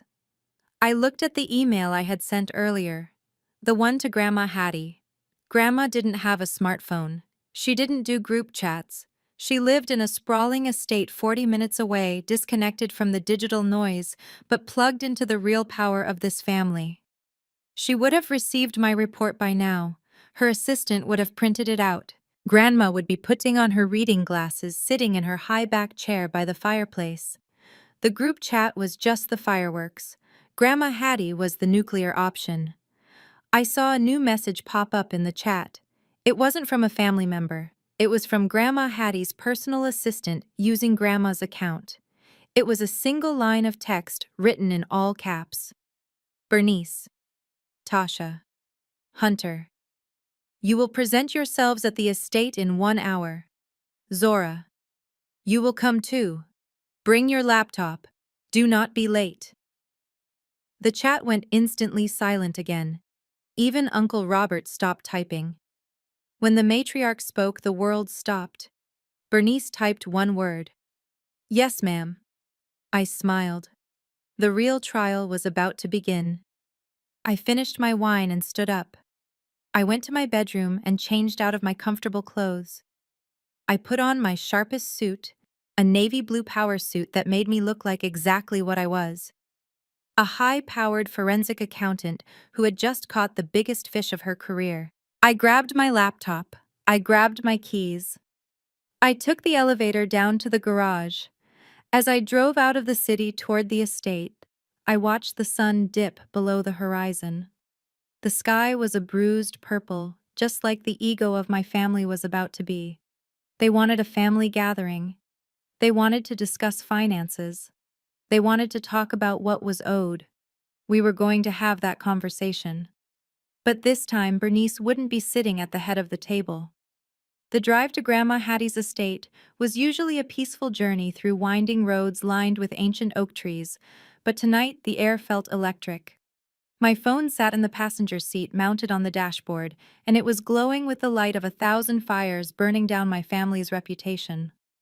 I wasn't just driving toward a family meeting, I was driving through the wreckage of the bomb I had detonated 45 minutes ago. News travels fast in Atlanta, but it travels at the speed of light in the church community. The PDF I sent to the group chat hadn't stayed in the group chat. I knew it wouldn't.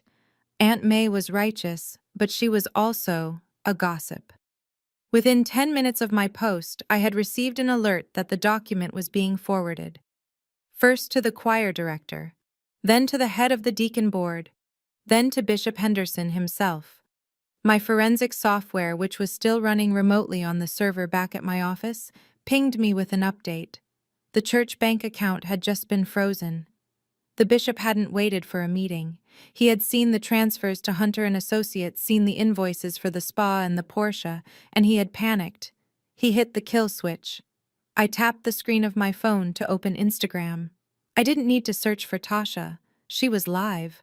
Of course she was live. When the ship is sinking, a narcissist doesn't grab a life vest, she grabs a camera to document how unfair the water is. The audio filled my car. Tasha was sitting in her bedroom, the one in Mom's house that had been redecorated 3 times in 5 years on the church's dime. She was wearing the ring light glow, like a halo, crying perfectly orchestrated tears that didn't ruin her mascara. "Guys, you have to believe me," she sobbed into the camera, looking at the scrolling comments. "My sister Zora is mentally unstable. She has always been jealous of me and Mom. She hacked our accounts. She photoshopped those bank statements. I don't even own a Gucci bag that was a gift from a fan." I watched the viewer count tick up. 5,000 people were watching. Half of them were from the church. Half were her followers who were about to get a reality show they didn't bargain for. "I am so scared right now," Tasha whimpered, wiping her dry nose. "She threatened us. She said she would ruin us if we didn't give her money. It is reverse extortion, guys. Please pray for my mom. She is downstairs having chest pains because of Zora's lies." Then it happened. Through the speakers of my car and through the screen of 5,000 smartphones came the sound of a heavy, authoritative pounding on the front door downstairs. Boom, boom, boom. Tasha jumped, her eyes darting to the bedroom door. "What was that?" she whispered. In the background, faintly but clearly, I heard the voice that every fraudster has nightmares about. "Police! Search warrant! Open the door!" Tasha scrambled up from her chair, knocking the ring light askew. The camera angle tilted, showing the ceiling fan and the corner of her expensive duvet cover. "Oh my God," she screamed. "Zora sent people to hurt us. Guys, call 911. She grabbed the phone and ran out of the room down the hallway toward the foyer.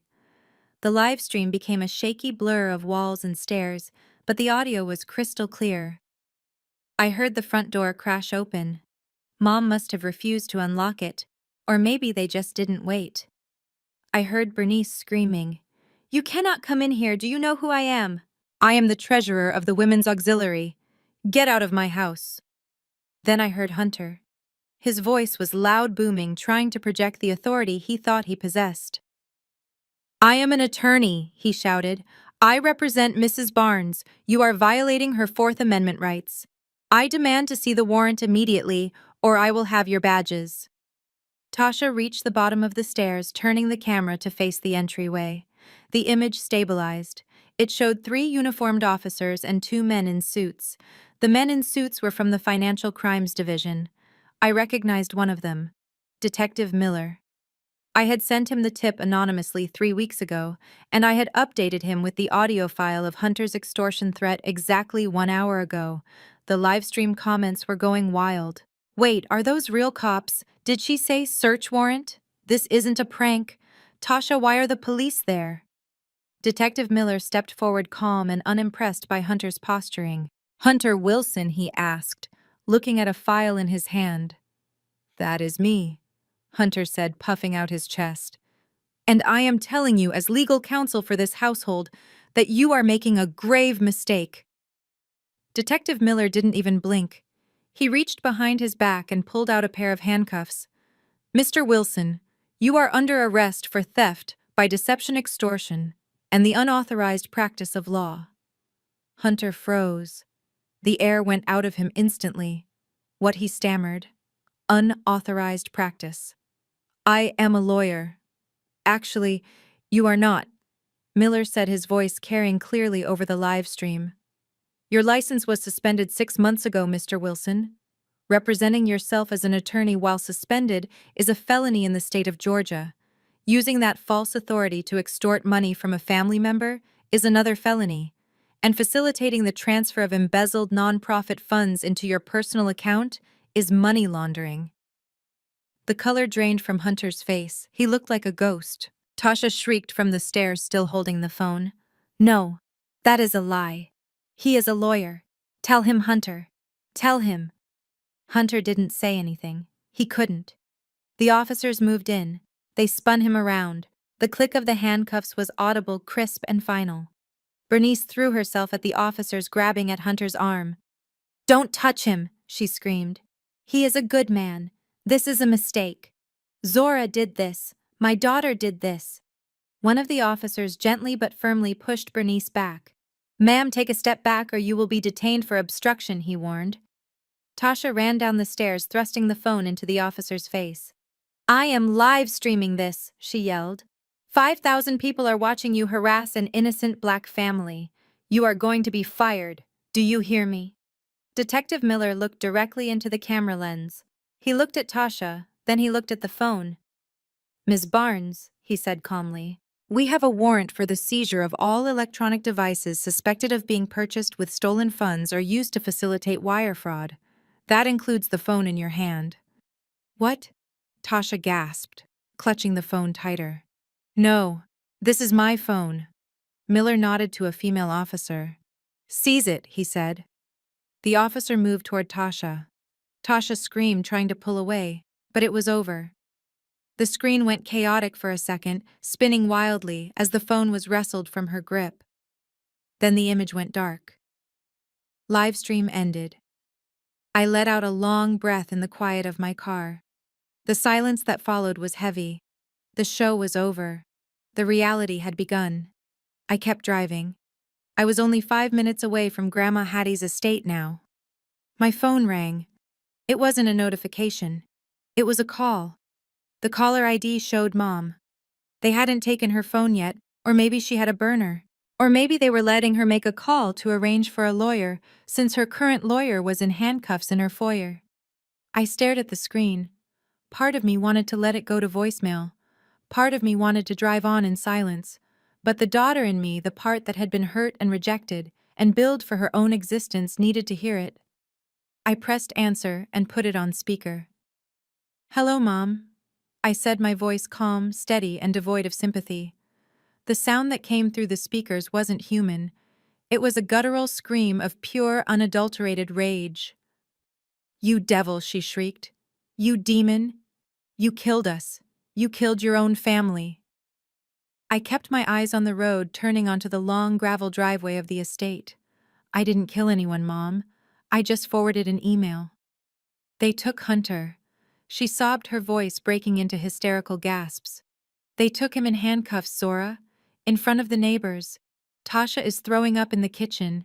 They are taking the computers. They are taking the files. They said they are freezing the accounts." "That is what happens during a fraud investigation." "Mom," I said, "it is standard procedure. How could you?" she screamed. "How could you do this to your flesh and blood? Over money, over a stupid bill. We were just trying to survive. We were going to pay it back." "You weren't going to pay it back," I said, cutting her off. "You were going to make me pay it back. You were going to take my home. You were going to ruin my career. You were going to send me to jail, Mom. You stood in my living room yesterday and told me to my face that you would frame me." "That was just talk," she yelled. I was stressed. "I wouldn't have actually done it." "You would have," I said softly. "And that is why we are here." There was a silence on the line, broken only by the sound of police radios in the background at her house. "You are dead to me," she hissed, her voice dropping to a venomous whisper. "Do you hear me, Zora? You have no mother. Don't you ever come near me again. I hope you die alone with your money." I pulled up to the massive iron gates of Grandma Hattie's estate. The guard recognized my car and began to open them. "I am not alone, Mom," I said. "I am with Grandma Hattie, and she is waiting for you." Grandma Bernice gasped. "You told her." "I told everyone, Mom." She started to scream again, but I didn't listen. "I am hanging up now," I said. "You should probably save your battery. You are going to need to call a public defender. Hunter can't help you anymore. You be—" I pressed the red button, ending the call. The silence returned, but it wasn't empty. It was filled with the crunch of gravel under my tires. I parked the car in front of the massive white pillared mansion. The porch lights were on, casting a warm glow that felt like judgment. I checked my makeup in the rearview mirror. I looked tired, but I looked strong. I looked like a woman who had just survived a war and walked out of the trenches without a scratch. I grabbed my laptop bag. The police had done their part. They had handled the legal consequences, but now I had to face the family consequences. I walked up the steps to the front door. It opened before I could knock. Grandma Hattie's butler, Mr. Henderson, stood there. He didn't smile, but he nodded respectfully. "Mrs. Barnes is in the library, Miss Zora," he said, holding the door open. "She has been expecting you." I stepped inside. The house smelled of lemon polish and old money. The dominoes had fallen. Bernice was exposed. Hunter was arrested. Tasha was broken. But the final tile hadn't dropped yet. The matriarch still had to speak. And I had a feeling that Grandma Hattie's judgment was going to be far more terrifying than any police raid. I walked down the long hallway toward the library, my heels clicking on the marble, echoing the sound of the gavel coming down. The library of the Barnes estate was a room designed to make you feel small. The ceiling stretched 20 feet high, lost in shadows that the dim brass lamps couldn't reach. The walls were lined with first editions and leather-bound legal texts that smelled of history and authority. In the center of the room, sitting on a high-backed red velvet chair that looked more like a throne than furniture, sat Grandma Hattie. She did not look like a woman who had just bailed her daughter out of police custody. She looked like a queen who was deciding whether to execute a traitor. Her silver hair was pulled back into a severe bun, so tight it pulled at the skin of her temples. Her hands rested on the silver head of her cane, and her eyes, usually warm with grandmotherly affection, were now 2 chips of black obsidian. I stood by the fireplace, my laptop bag at my feet, waiting. The silence in the room was heavy, pressing against my eardrums. Mr. Henderson, the butler, stood by the door, his face an impassive mask. Then we heard the car, the distinctive heavy purr of the vintage Rolls-Royce pulling up onto the gravel outside.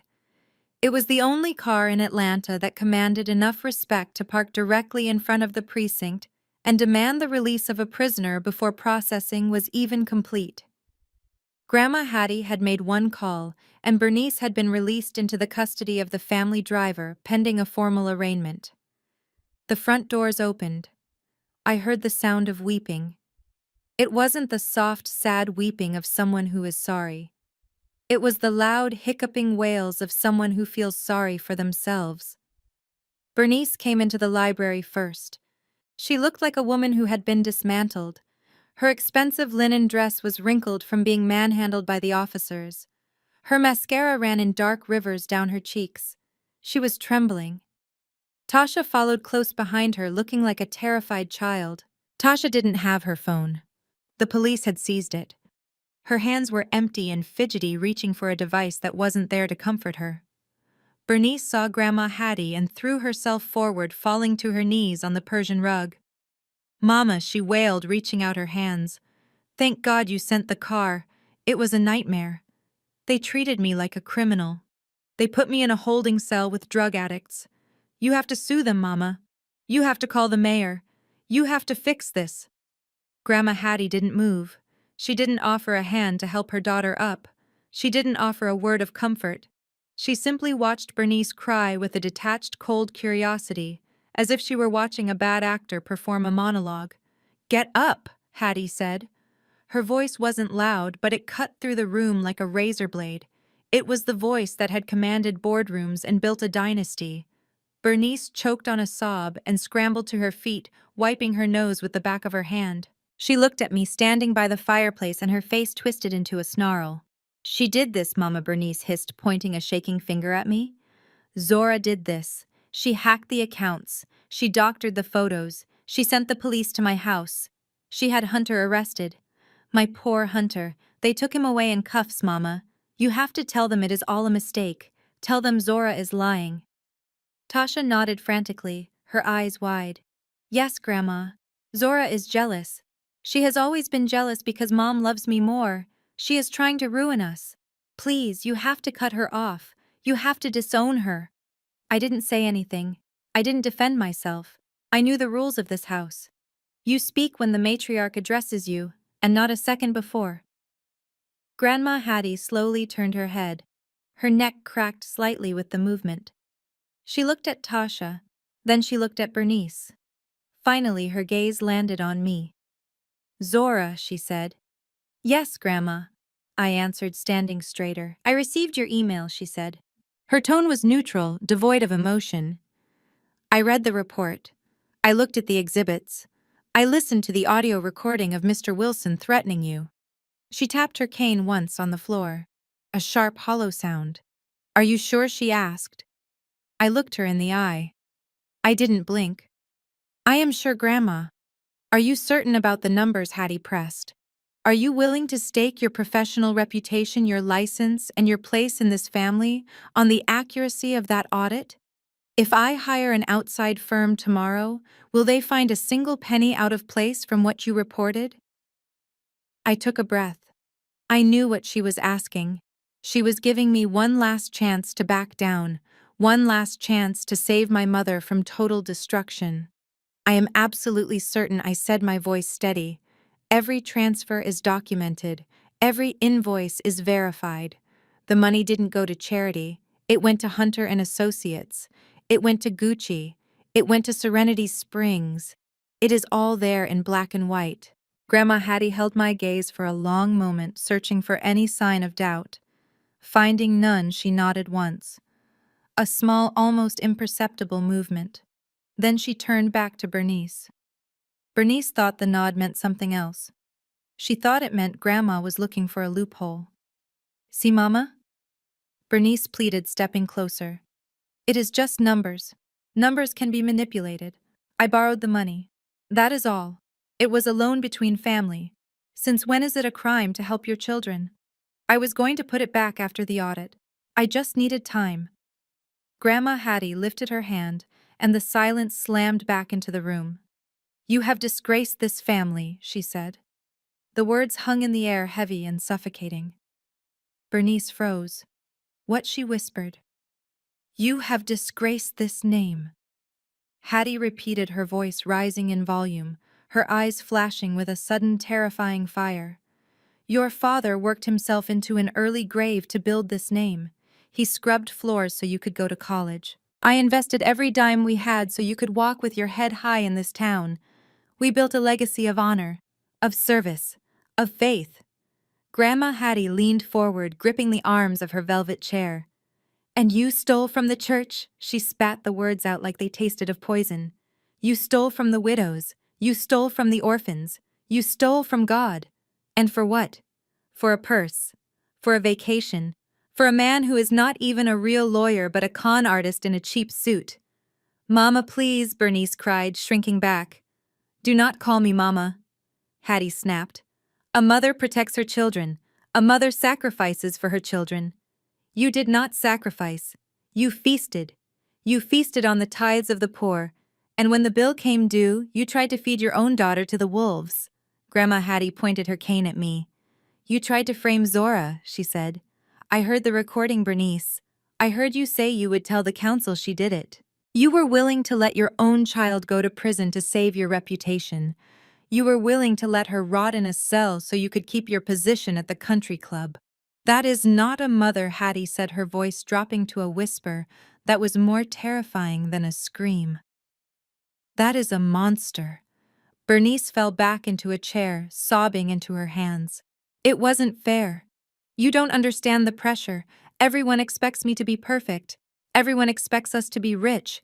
I couldn't let them know we were struggling. I couldn't let Tasha lose her car." Tasha began to cry too, a high-pitched keening sound. "Grandma, I didn't know. I thought Hunter had money. I am a victim too." Grandma Hattie laughed. It was a dry, harsh bark. "A victim," she mocked. "You are 30 years old, Tasha. You have eyes. You have a brain. You saw your husband sitting on the couch for 6 months without a client. You saw the money coming in from nowhere. You didn't ask questions because you liked the answers too much. You liked the shoes. You liked the trips. You are just as guilty as she is. Grandma Hattie sat back in her chair, adjusting the shawl around her shoulders. She looked tired suddenly, the weight of the betrayal pressing down on her frail frame. You think you are clever, Bernice, she said softly. You think because I am old I am blind. You think because I sit in this house I don't know what happens in my own family. You think Zora is the only one who knows how to keep records? Bernice looked up, her eyes red and swollen. What do you mean? Grandma Hattie reached down beside her chair. Her hand, trembling slightly with age, grasped a thick, leather-bound folder. She lifted it onto her lap with a grunt of effort. It was heavy. It was old. The leather was worn at the edges and it was tied shut with a faded ribbon. It was thicker than my report. It was thicker than a Bible. She untied the ribbon slowly, her fingers working the knot with deliberate care. Zora gave me the financial report, Hattie said, patting the folder. She showed me what you did in the last 2 years. She showed me the $350,000. Grandma Hattie opened the folder. It was stuffed with papers, old yellowed receipts, handwritten ledgers, legal documents dating back decades.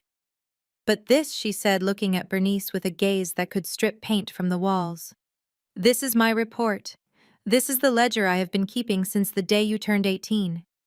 She pulled out a sheet of paper and held it up.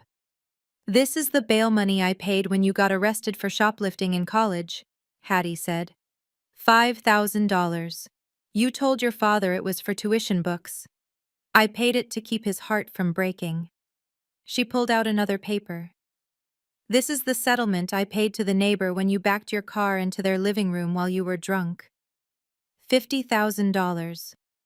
You told everyone it was a mechanical failure. I paid it to keep your face out of the mugshots. She pulled out a stack of papers thick and bound with a rubber band. And this, she said, tossing the stack onto the coffee table where it landed with a heavy thud.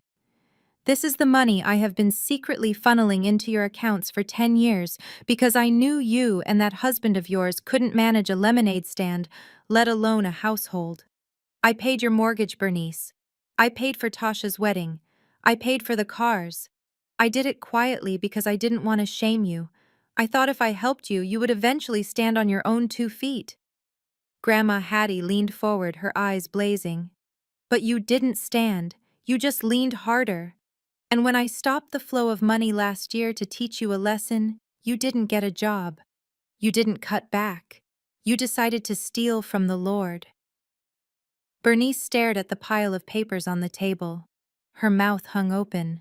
She had spent her whole life thinking she was pulling the wool over the old woman's eyes. She didn't realize the wool was being knitted by Grandma Hattie herself. Zora found $350,000, Hattie said, closing the folder. But by my count, Bernice, you owe this family much more than that. Grandma Hattie looked at the folder.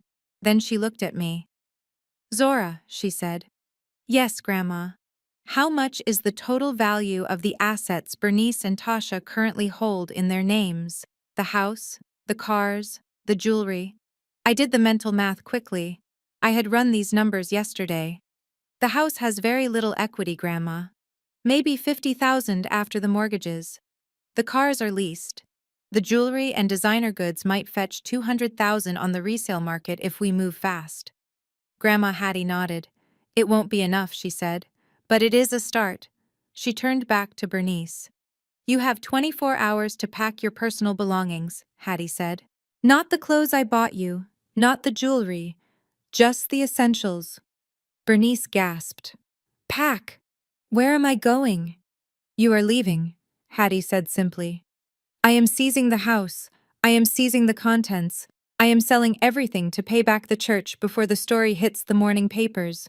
I will not have my name dragged through the mud because of your greed. But Mama Bernice screamed, scrambling forward. That is my house. You can't put me on the street. It is not your house, Hattie said, her voice like ice. It is in the trust. My trust.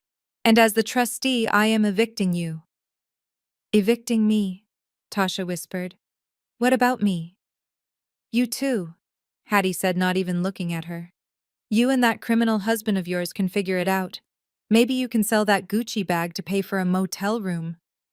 Grandma Hattie picked up the thick leather folder and handed it to me. "Zora," she said. I stepped forward and took the heavy file. It felt warm in my hands. It felt like passing the torch. "You are the only one in this room who knows the value of $1 and the value of a name," Hattie said. "From this moment on, you are the executor of the family trust. You handle the liquidation, you handle the repayment to the church, and you handle the eviction." She looked at Bernice, who was sobbing on the floor. "If they give you any trouble," Zora Hattie said, "call the police. You seem to be good at that." Grandma Hattie grabbed her cane and stood up. She was small, but in that moment, she looked 10 feet tall. She looked down at her daughter one last time. "You sent Zora a bill for raising a failure," she said quietly.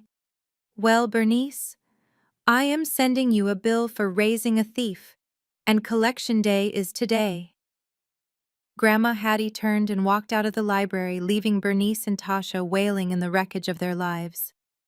I stood there holding the heavy leather folder, the weight of the family legacy now resting squarely in my hands. I looked at my mother on the floor. "I accept check or money order," I said. Then I turned and walked out the door. The leather folder in my hands felt heavy like a tombstone. I stood near the mahogany door of the library, watching the scene unfold with a sense of detached fascination. My mother Bernice was still on the floor, sobbing into the Persian rug, while Tasha huddled in the wingback chair looking like a porcelain doll that had been dropped and glued back together wrong. Grandma Hattie remained standing. She leaned on her cane, her posture rigid, her eyes fixed on her daughter with a disappointment so profound it sucked the air out of the room. She wasn't done. I could feel it. The eviction notice was just the opening salvo. The real judgment was about to be delivered. Bernice looked up, her mascara running in black rivulets down her chin. "Mama, please," she whispered, her voice hoarse. $5 million. That is impossible. You are making numbers up. I never spent that much. I have always been frugal. I have always kept up appearances for the family." Grandma Hattie laughed. It was a sound like dry leaves skittering across pavement. "Frugal," she repeated. "You call 3 failed boutiques frugal. You call a destination wedding for Tasha in Italy frugal when the groom didn't even have a job. You call paying off your neighbors to keep quiet about your pill addiction frugal." Bernice flinched as if she had been slapped. "I didn't think you knew about that," she gasped. "I know everything," Hattie said, her voice dropping to a dangerous rumble. "I paid the bills, Bernice. I paid the doctors. I paid the lawyers. I paid the silence. I kept a ledger of every single cent because I knew one day you would try to claim you were the victim. I knew one day you would try to bite the hand that fed you." Grandma Hattie took a step closer to her daughter. "You sent Zora a bill," she said. "You itemized her childhood. You charged her for braces. You charged her for piano lessons. You charged her for the food on her plate. You called it the cost of raising a failure." Hattie paused, letting the words hang in the air. "Well, Bernice, I have itemized my costs too.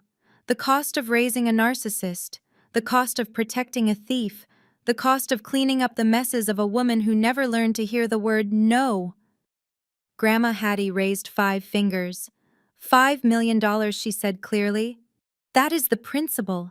I am not even charging you interest. That is the raw cost of your vanity over the last 40 years, and tonight I am calling in the debt." Tasha sat up straight, her eyes wide with panic. "But Grandma, we don't have $5 million, she cried. "We don't have anything. The accounts are frozen." "Exactly," Hattie said, turning her cold gaze to her granddaughter. "You are insolvent. You are bankrupt. You are a liability to this trust and to this family. And like any bad investment, I am liquidating you." "Liquidating?" Bernice stammered. "What does that mean?" "It means I am selling everything," Hattie said. She walked over to the desk and picked up a phone. She didn't dial. The line was already open. "Mr. Henderson," she said into the receiver. "Execute the order." She hung up and turned back to us. "The house in Buckhead is listed in the family trust," Hattie explained. "You live there at my pleasure. As of 5 minutes ago, that pleasure has ceased. I have sold the property to a developer who plans to tear it down. He wants possession of the land immediately. Tear it down, Bernice shrieked. My home, my garden.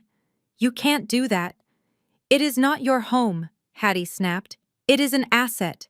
And it is the only way to pay back the $350,000 you stole from the church before the bishop files criminal charges. I am using the proceeds of the sale to make restitution to the Lord. And what about us? Tasha asked, her voice trembling. Where do we go? Hattie looked at her with zero sympathy. I don't know, she said. Maybe you can go to Paris. Oh wait, you returned those tickets for cash, didn't you?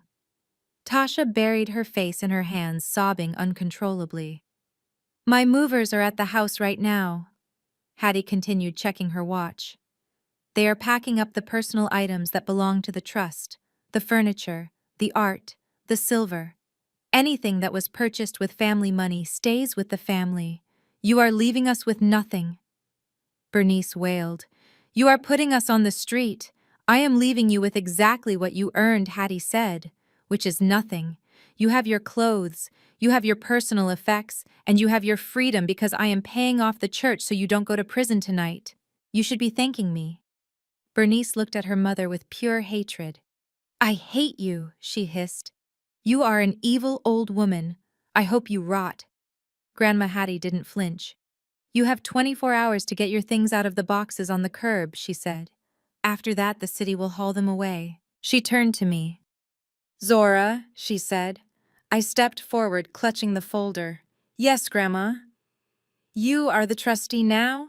Hattie said. Her voice softened slightly, but her eyes remained steel. I am too old to babysit grown children. I am transferring the control of the entire Barnes estate to you effective immediately. The papers are in that folder. You handle the liquidation. You handle the repayment to the church. And you handle them. She gestured to Bernice and Tasha. If they need money for a motel, they ask you. If they need money for food, they ask you. You hold the purse strings now, Zora. Use your judgment. I looked at my mother. She was staring at me with a mixture of horror and disbelief. The daughter she had called a failure. The daughter she had billed for existing. The daughter she had tried to frame for a felony. I now owned her. I walked over to Bernice. I didn't kneel. I looked down at her. I will approve a disbursement for a motel for 3 nights, I said, my voice calm and professional. A budget motel. After that, you are on your own. I suggest you get a job, Mom. I hear the church is looking for a janitor since they fired the treasurer. Bernice screamed. It was a wordless sound of impotent rage. I turned to Grandma Hattie. Thank you, Grandma, I said. I will make sure the accounts are balanced.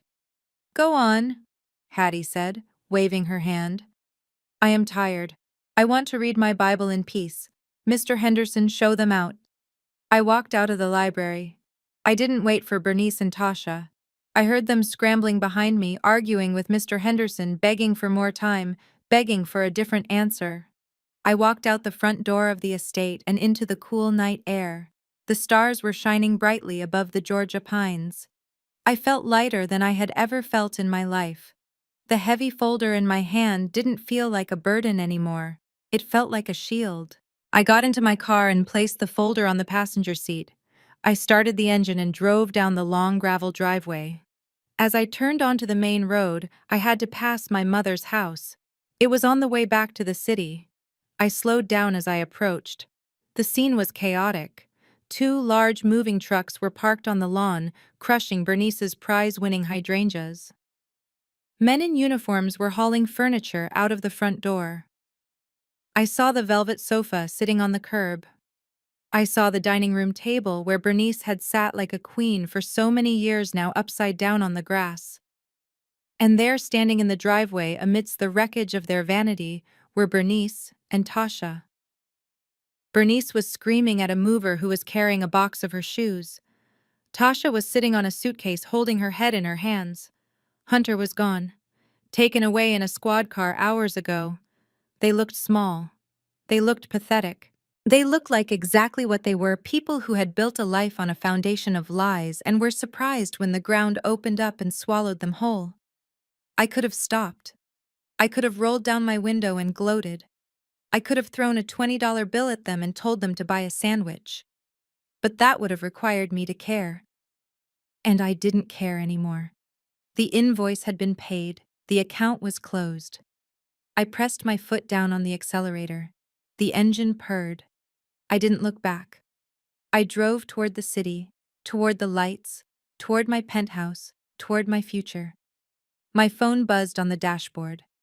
It was a notification from the bank. Trust, transfer complete. Administrator, access granted. I smiled. Happy Mother's Day. Mom, I whispered to the wind rushing past my window. I turned up the radio, letting the music fill the silence.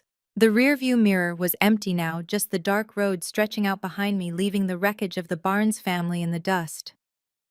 I kept my eyes forward on the road ahead. I had a lot of work to do. After all, I had a $5 million estate to manage, and this time every single penny was going to be accounted for. The most painful betrayals often come from those who share our blood, but Zora's journey reminds us that our worth is never defined by a family's inability to see it.